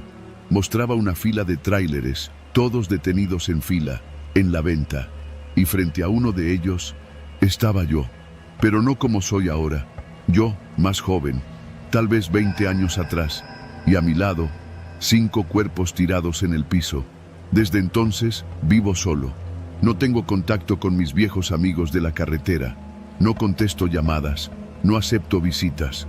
A veces por las noches escucho el motor de un tráiler afuera de mi casa y veo las luces encenderse. Sé que vienen por mí y sé que no voy a subir porque cada parada trae un muerto nuevo y yo no quiero ser el siguiente.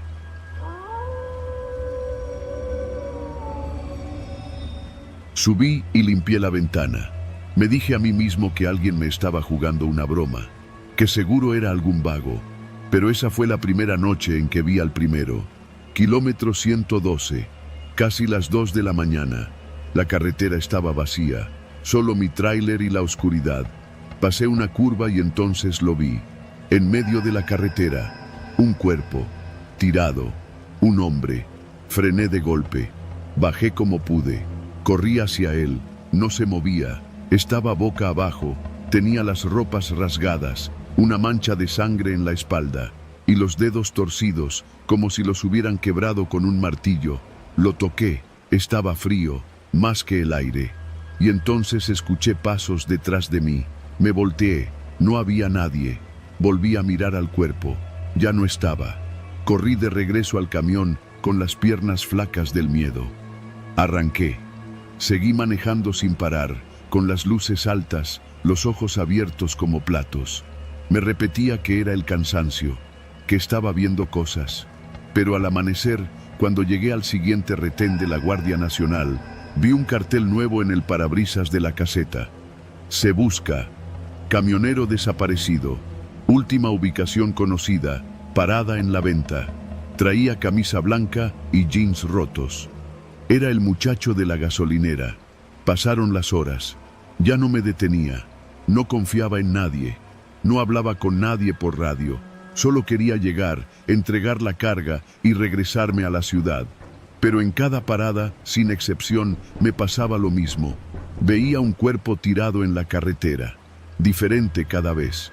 Una mujer en bata de hospital, un anciano con uniforme de Pemex, un niño de primaria con la mochila puesta, todos muertos, todos fríos, todos con heridas que no tenían explicación, y todos desaparecían si me acercaba.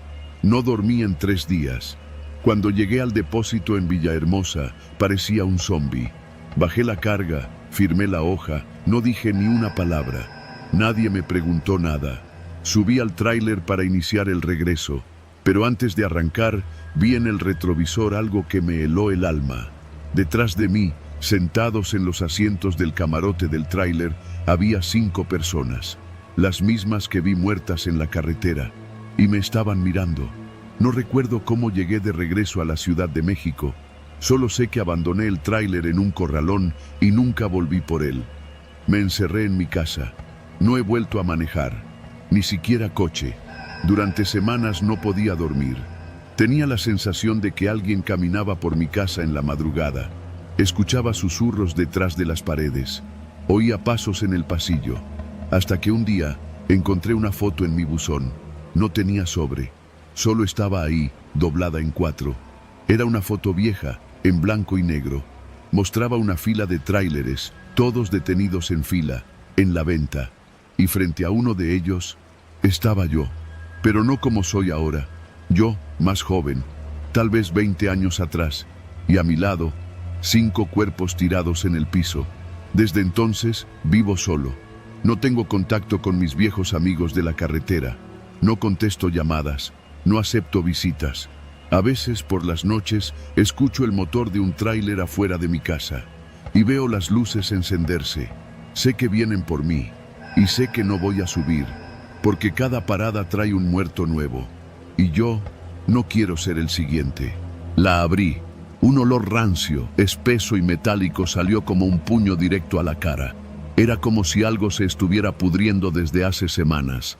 Alumbré con la linterna y lo que vi me dejó paralizado. El remolque estaba vacío. No había cajas, ni tarimas, ni nada. Solo un costal sucio en el fondo, moviéndose. Retrocedí, pero antes de que pudiera hacer nada más, alguien salió gateando de la sombra. Era un hombre, desnudo, flaco como palo, cubierto de lodo y sangre seca. Tenía las muñecas marcadas como si hubiera estado amarrado durante días.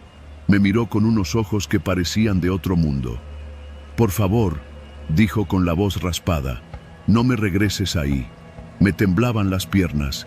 Quise hablar, preguntar quién era, pero no pude. Y entonces, detrás de él, otra figura se arrastró. Era más pequeña, tal vez una mujer, con la cara cubierta de vendas sucias. Me miró de reojo y supe que algo horrible había pasado en ese tráiler. Algo inhumano. No esperé más. Llamé a emergencias mientras los ayudaba a salir. No sabía quién los había metido ahí, pero no era una simple carga extraviada. Era tráfico de personas. Y lo peor, no eran los únicos. Horas después, ya con la policía, la Guardia Nacional y los de la empresa, inspeccionaron el tráiler. Encontraron restos de sangre seca, una manta con las siglas de una célula criminal y huellas de más personas, tal vez 8 o 10 en total. Los 2 que rescaté sobrevivieron. Uno de ellos, el hombre, me confesó desde el hospital que los habían subido en Veracruz, en un embarque clandestino. Los tenían sedados, encadenados. Cuando despertó, estaban en movimiento. Pero alguien murió de asfixia y empezaron a empujar el cuerpo para sacarlo de encima. Lograron romper parte del candado desde dentro. Fue su única oportunidad. El número 737 del remolque fue retirado. Nunca supe más del caso. La empresa me mandó de vacaciones forzadas, me pidieron que no hablara con la prensa y firmé papeles de confidencialidad. Pero desde entonces, cada que escucho golpes en la caja del tráiler, no pienso en la carga suelta. Pienso en esas respiraciones, en esas miradas perdidas, en la puerta trasera que nunca debió abrirse. Y me pregunto, ¿cuántas veces habrá pasado sin que nadie lo notara?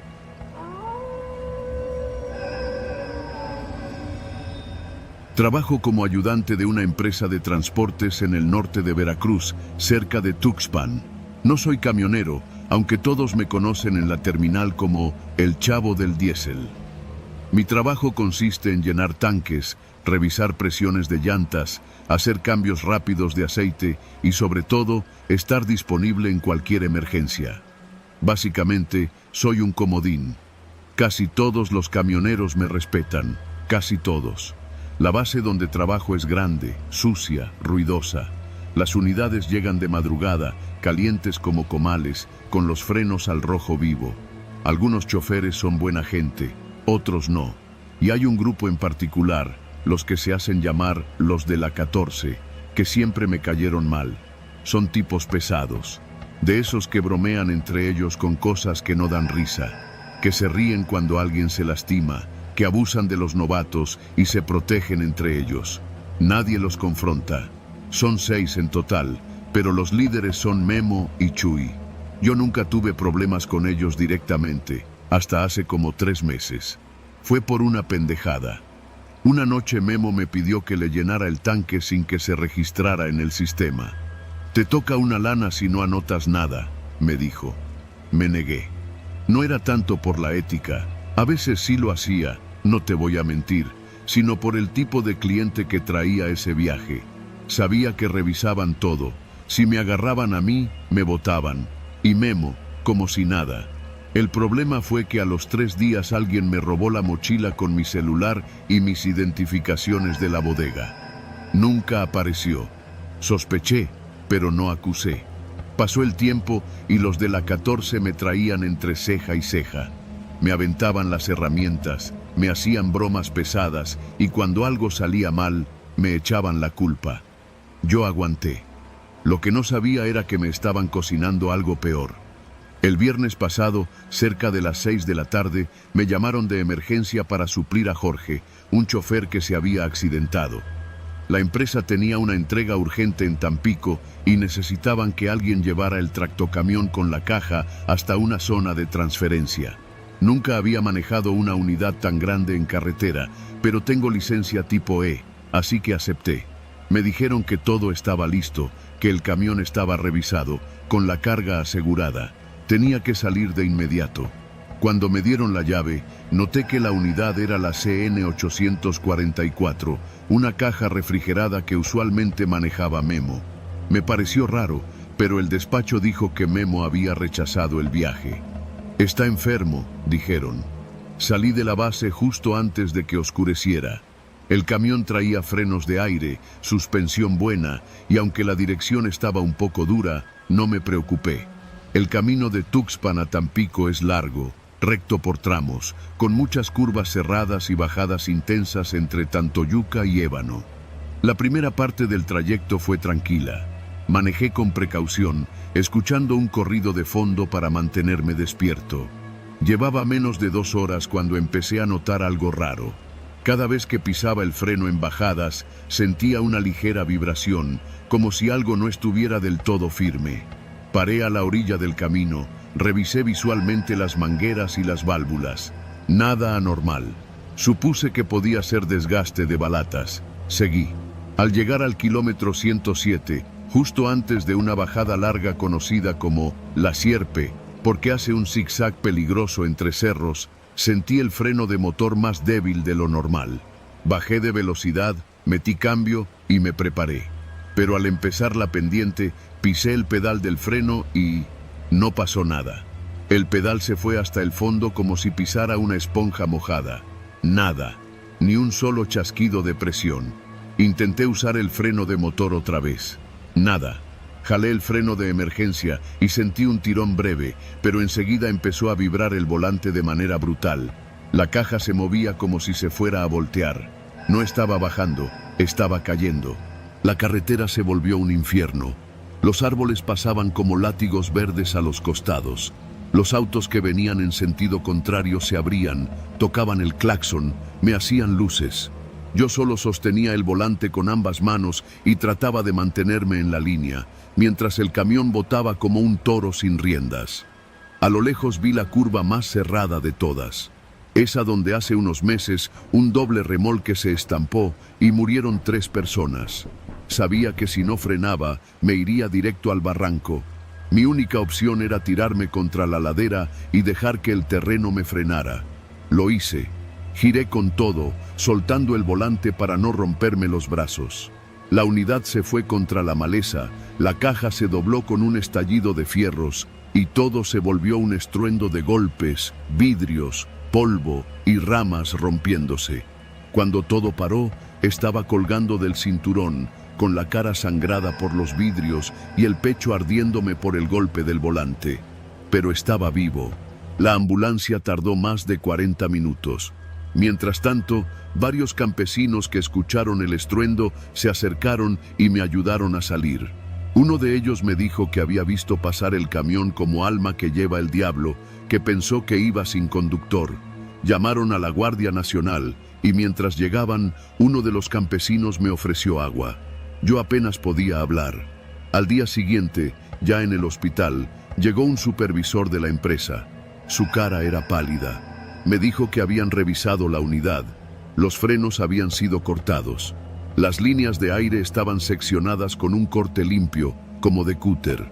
El mecánico de planta, un tipo que me cae bien, me confesó por mensaje algo peor.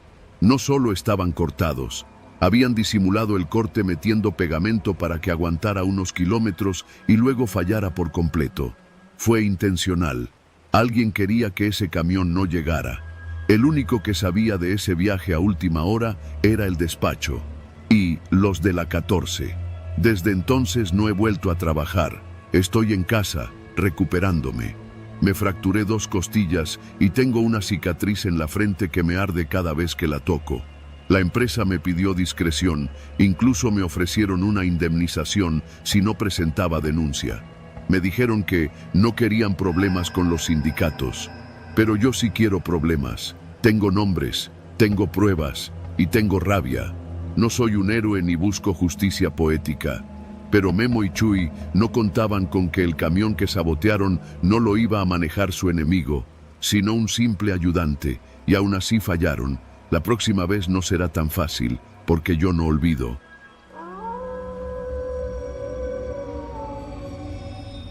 Mi nombre es Julián. Tengo 44 años y llevo más de 20 en el volante de un tráiler. He rodado por todas las carreteras del país, desde la México-Laredo hasta la del Pacífico. Pero nada, escúchame bien, nada me había preparado para lo que viví una noche en la autopista de Cuota entre Puebla y Veracruz. Esa carretera me la sé de memoria, curva por curva, porque es de las más peligrosas, sobre todo con neblina. Pero esa noche, ni la neblina, ni los frenos, ni las pendientes fueron el problema. Esa noche, la última carga fue una persona viva. Todo empezó como cualquier otro viaje. Había salido del parque industrial de Cuautitlán alrededor de las 6 de la tarde, con la encomienda de llevar equipo médico a un almacén en Córdoba. Era una carga sencilla, nada del otro mundo. Lo que la hacía inusual era que debía pasar a un punto intermedio, a las afueras de Tecamachalco, para recoger una entrega adicional. Así decía el documento que me firmaron, sin mayor detalle. Lo firmó un tipo de lentes oscuros que no se quitó el cubrebocas ni siquiera para hablar. Me pareció extraño, pero no hice preguntas. Los traileros aprendemos a no preguntar cuando la paga es buena. Pasé por el punto justo antes de las 10 de la noche. Una bodega polvosa, mal iluminada, con una reja negra apenas sostenida por 2 bisagras viejas. Toqué el claxon como me dijeron y salió un muchacho flaco, con gorra y una chamarra de mezclilla, arrastrando una caja de metal. Pesaba bastante, porque entre los dos apenas pudimos subirla con la rampa hidráulica. Lo raro fue que no tenía etiquetas, ni marcas de envío, ni nada que identificara su contenido. ¿Qué es esto?, le pregunté con desconfianza. Nada que deba preocuparte, solo no lo abras, ni lo muevas. Llévalo directo a Córdoba, alguien lo recogerá en el destino, respondió con una voz seca, mientras me extendía otro comprobante de carga, firmado por el mismo tipo del parque industrial. Sellado, legal, pero todo apestaba a algo torcido. Arranqué con un presentimiento raro. No miedo, todavía no, más bien incomodidad, como cuando algo no encaja en el tablero del tráiler. Me dije que eran ideas mías, que debía enfocarme en la carretera, pero los kilómetros empezaron a pesar más de lo habitual. Y no era el sueño, Fue casi al llegar a la caseta de Esperanza cuando lo escuché por primera vez. Un golpe, seco, metálico, proveniente del remolque. Reduje la velocidad, pensando que se había zafado una correa, que alguna caja mal amarrada había cedido. Me orillé en una bahía de emergencia, encendí las luces de cortesía y bajé con la linterna en mano. Rodeé el tráiler. Las puertas seguían selladas con el candado de seguridad, el mismo que había puesto en Cuautitlán. Revisé los costados, nada a simple vista. Entonces volví a escucharlo. Un segundo golpe, más fuerte, como si algo adentro hubiera pateado las paredes. Y luego, una voz. «Por favor, sácame de aquí». Me paralicé. La linterna tembló en mi mano. Me acerqué al remolque. Pegué la oreja al metal frío. «¡Ayuda! ¡No me dejes aquí!». Era una voz de hombre. Sonaba desesperado y estaba viva. Di 3 pasos hacia atrás, mirando la cerradura del candado. Estaba intacta, sellada. Nadie había abierto el tráiler desde que lo cerré, pero esa voz seguía suplicando desde dentro. No sabía qué hacer. Abrirlo era romper el sello de carga, lo cual me pondría en un problema legal si era una trampa. Pero si no lo abría, tal vez alguien moría ahí adentro. Tomé el radio y llamé a mi jefe. «¿Qué pasa, Julián? En la caja hay alguien.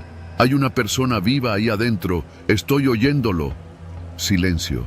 Demasiado largo. «No abras nada», dijo, con voz dura. «Sigue hasta Córdoba. Esas son las instrucciones. Lo que haya ahí no es tu problema. Pero si se muere, está pidiendo ayuda». «Cállate y conduce, cabrón», me gritó. «Esa carga no es tuya, solo manéjala, y no te detengas más. Si abres ese remolque, más vale que no regreses». Me quedé helado. Apagué el radio. Miré el camino frente a mí, negro, vacío, interminable, y arranqué. Pero cada kilómetro era un infierno, porque los golpes no pararon. Cada cierto tiempo, la voz gritaba, lloraba, pedía agua, decía que tenía frío. A veces maldecía, a veces solo sollozaba. Llegué a pensar que me estaba volviendo loco, que había algo en esa caja que estaba jugando con mi mente. Pero no, la voz era real. Al cruzar el entronque a Orizaba, me detuve de nuevo. Esta vez no por fallas, esta vez por humanidad. Ya no podía más. Rompí el sello. Abrí las puertas, y allí estaba. Un hombre joven, no mayor de 30 años, metido dentro de una jaula soldada a la caja del tráiler. No tenía camisa. Estaba empapado en sudor, sus ojos inyectados de sangre. Golpeaba los barrotes con lo poco de fuerza que le quedaba. «Gracias, Dios, gracias. Sácame de aquí», gritó al verme. Quise entrar, ayudarlo, pero me detuve. Algo no estaba bien. A los pies del hombre había un colchón de hule espuma y cadenas rotas. También una bandeja de comida a medio terminar, como si alguien lo hubiera estado alimentando ahí. No era un secuestro reciente, era algo más viejo, más instalado, como si fuera parte de un sistema. «¿Quién te puso aquí?» «No sé, me sacaron de un hospital hace meses, me han movido de ciudad en ciudad. Tú eres el primero que se detiene». Pensé en llamar a la policía, en hacer lo correcto, pero el radio sonó. «Julián, sabemos que abriste el tráiler, no seas pendejo, regresa al camino o te vamos a ir a buscar».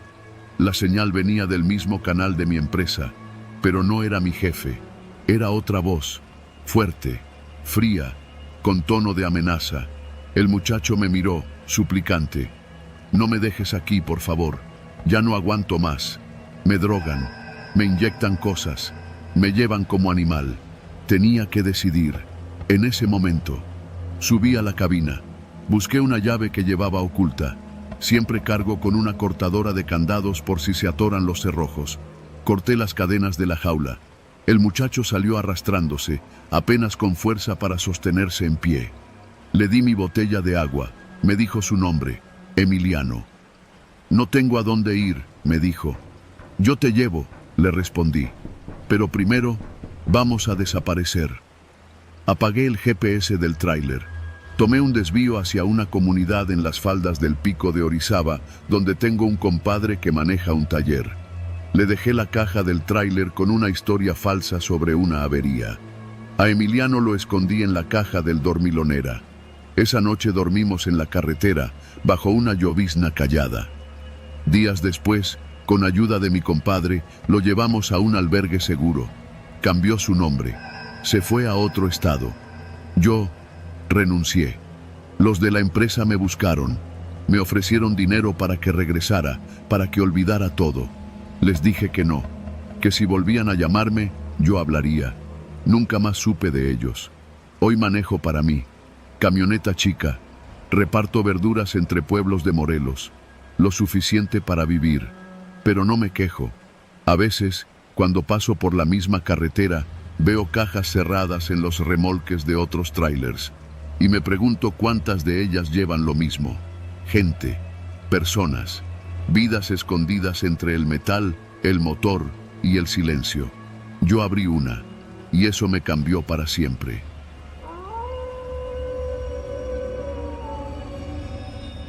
Me llamo Pedro Vargas, y durante casi 10 años fui trailero, uno de esos que recorren miles de kilómetros en la cabina de un Kenworth, tragando kilómetros como si fueran tortilla con sal. Lo dejé hace poco, no por gusto, sino por miedo. Un miedo que no me dejó volver a tomar un volante en la madrugada. Todo comenzó cuando decidí huir de Tamaulipas. Allá la cosa se puso dura. Los cobros de piso se salieron de control y muchos compañeros comenzaron a desaparecer. No era raro escuchar que uno u otro no regresó de Laredo, como si la carretera se los hubiera tragado. Pero uno sabe que no es la carretera, sino la gente que manda en ella. Yo tenía una deuda, no con el banco ni con la empresa, con gente de esas que no puedes dejar de pagar. Y no por gusto, sino porque una vez que les aceptas un encargo, como cargar algo más en tu remolque sin preguntar, ya no puedes salirte. Pero una noche me harté. Recogí a mi esposa y a mis 2 hijos, nos fuimos a casa de una tía en León, y ahí, poco a poco, comencé de nuevo, con otro nombre, otra licencia, otro número en la placa del tráiler. Fui a dar a una pequeña empresa de transporte en Celaya. Parecía que había escapado. Me asignaron una ruta sencilla, Celaya, Guadalajara, ida y vuelta con carga liviana. Nada de frontera, nada de norte, nada que me hiciera recordar el infierno del que había salido. El patrón, don Álvaro, un señor grande que olía a cigarro y ungüento para el reuma, me cayó bien desde el principio. Él no hacía preguntas y yo no daba explicaciones. Durante semanas todo estuvo en calma, hasta que un viernes por la tarde, mientras revisaba niveles antes de salir a Guadalajara, se me acercó uno de los ayudantes del patio. «Pedro, te están buscando allá afuera». Era un hombre, moreno, delgado, con barba de días. No me sonaba, pero en cuanto me habló, supe que el pasado me había alcanzado. «¡Qué milagro! El perico», dijo sonriendo. Pero no era una sonrisa amable. «Qué bueno que no te has olvidado de los favores pendientes». Intenté negar, hacerme el tonto, pero me cortó. «No te apures, no venimos a lastimar a nadie. Solo es una entrega sencilla, una bolsita, nada de armas ni polvo, solo papel. La llevas con la otra carga, va bien guardada». Lo de siempre. Le dije que ya no hacía eso, que estaba limpio, que tenía familia. El hombre sonrió otra vez y dijo algo que me congeló. «También la familia se carga, ¿no?». Y se fue. Esa noche salí con la carga habitual, cajas con artículos de ferretería y una bolsa negra, pequeña, del tamaño de una laptop, que el amigo me entregó justo antes de salir. La metieron entre las otras cajas, bien asegurada, con la promesa de que alguien la recogería al llegar a Guadalajara, en un punto específico. Tomé carretera a las 9 de la noche. Era marzo, el aire seco, el cielo limpio. Pasé Salamanca, Irapuato, León, todo sin novedad. Pero al llegar a la caseta de Ecuandureo, justo antes de Zamora, empecé a sentirme raro. El volante se me hacía más pesado. Las luces del tablero parpadeaban de vez en cuando, como si algo estuviera drenando la energía del tráiler. Pensé que era una falla eléctrica, pero entonces escuché un ruido. Algo golpeaba el interior del remolque. Primero creí que era la carga mal acomodada, pero el sonido era diferente. No era un golpeteo de cajas, era como si alguien rascara. Reduje la velocidad, miré los espejos. Nada. Revisé la pantalla del sistema de monitoreo de carga. Todo en su lugar. Intenté no pensar. Subí el volumen del estéreo, pero el ruido seguía, persistente, como uñas sobre metal. Quise detenerme, revisar, pero algo en mí me decía que no debía, como si algo estuviera esperando que abriera. Seguí manejando. El reloj marcaba poco más de la 1 de la mañana cuando pasé La Piedad. Fue ahí cuando lo vi. Un tráiler venía en sentido contrario. No era raro, pero lo extraño fue su aspecto, viejo, sucio, como salido de un basurero. Pero lo que más me perturbó fue el conductor. Era un hombre calvo, con la cara completamente vendada. Solo se le veían los ojos. Al pasar junto a mí, levantó la mano como si saludara o como si me señalara. Me temblaron las manos. Me detuve en la gasolinera más cercana. Apagué el motor y bajé. El silencio era absoluto. Solo el zumbido lejano de los transformadores eléctricos. Caminé hacia la parte trasera del remolque. Me acerqué con cuidado. Puse la mano en la manija de la compuerta. Y ahí lo escuché con claridad. Una voz de hombre, grave, apagada, que venía desde dentro del remolque. «Ya me trajiste, Pedro». Solté la manija. Corrí de regreso a la cabina y arranqué sin pensar. El motor rugió como si también tuviera miedo. Conduje sin parar hasta llegar a la entrada de Guadalajara. Entregué la carga como si nada. Nadie preguntó por la bolsa. Nadie vino a recogerla. Me dijeron que el cliente había cancelado, que dejara todo en la bodega. Me pagaron y me fui. Pero desde esa noche, algo me siguió. Cada vez que manejaba, veía luces que no estaban. Escuchaba voces. Sentía peso extra en el tráiler, aunque fuera vacío. Un domingo, al llegar al patio en Celaya, encontré a don Álvaro esperándome. Tenía el rostro serio. «Tú traías la unidad 109, ¿verdad?», asentí. «La vamos a dar de baja. El remolque no sirve. Huele mal por dentro. Hay manchas raras. Los otros choferes dicen que sienten cosas pesadas». Me preguntó si quería otra unidad. Le dije que no. Le di las gracias y renuncié. Desde entonces manejo solo vehículos ligeros. Entregas cortas, de día. No cargo nada que no pueda cargar con las manos. Y cada vez que veo un tráiler por la carretera, sobre todo uno viejo, con un conductor extraño, me aparto. Porque aprendí que cuando uno acepta cargas ajenas, también carga con los muertos de alguien más.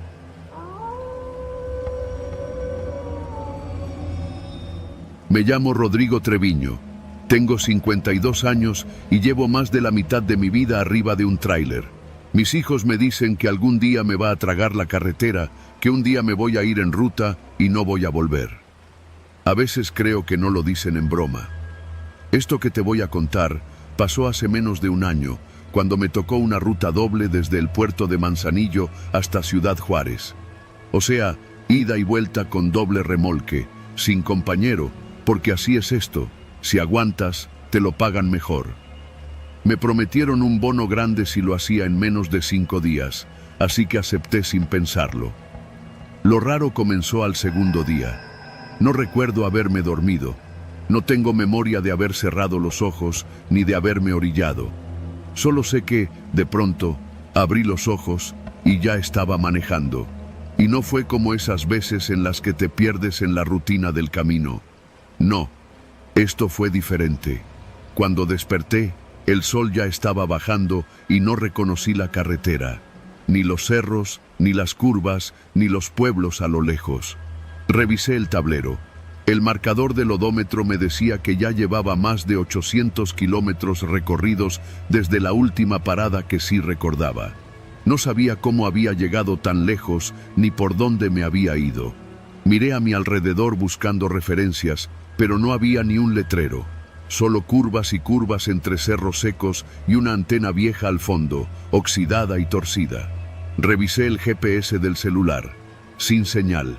El aparato de navegación del tráiler, igual, congelado desde hacía rato. Como si nada quisiera decirme dónde estaba. Me empezó a temblar la pierna. No de frío, de puro coraje mezclado con miedo. No podía creerlo. ¿Me dormí manejando? ¿O qué carajos pasó? Me orillé en cuanto pude. Apagué el motor, me bajé para estirar las piernas y encendí un cigarro. Tenía la boca seca. El silencio del lugar era espeso, raro. No había un solo carro pasando, ni una troca, ni un autobús. Nada.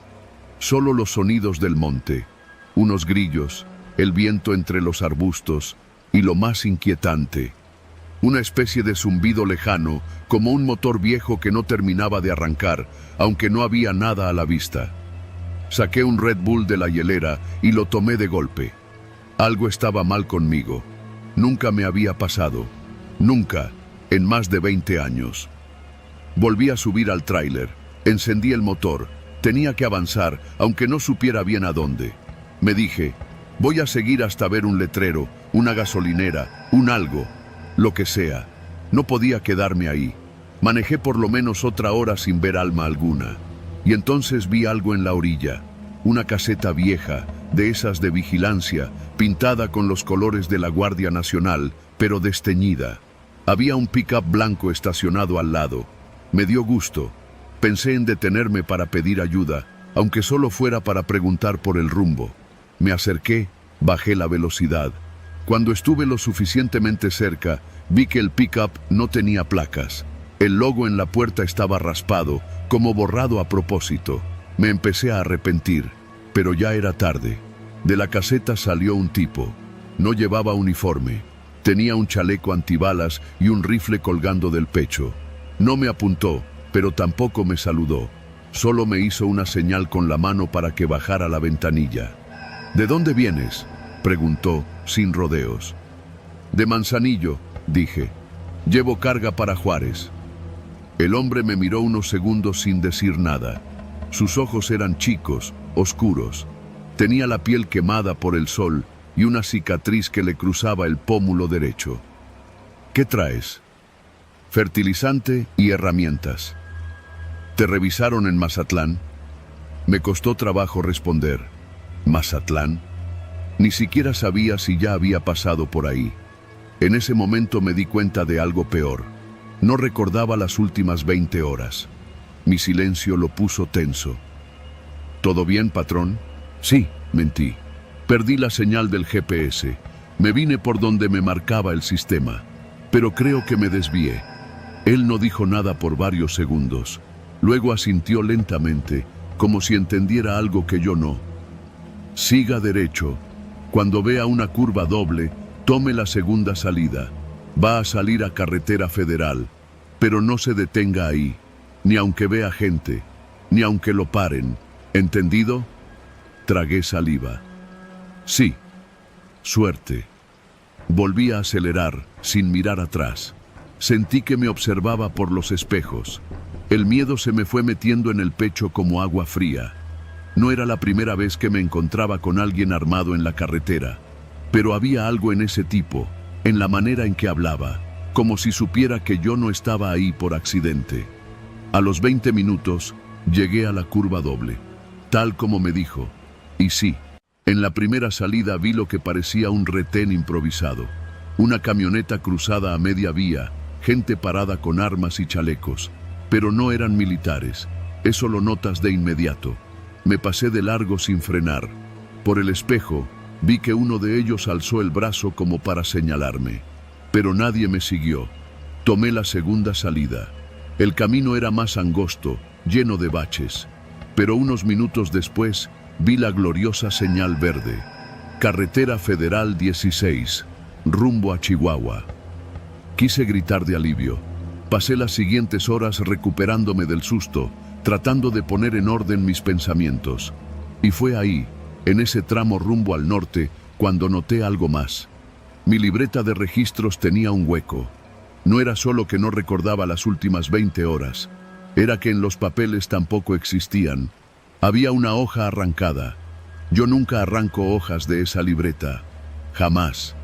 Cuando entregué la carga en Juárez, todo estaba en orden. Nadie me dijo nada.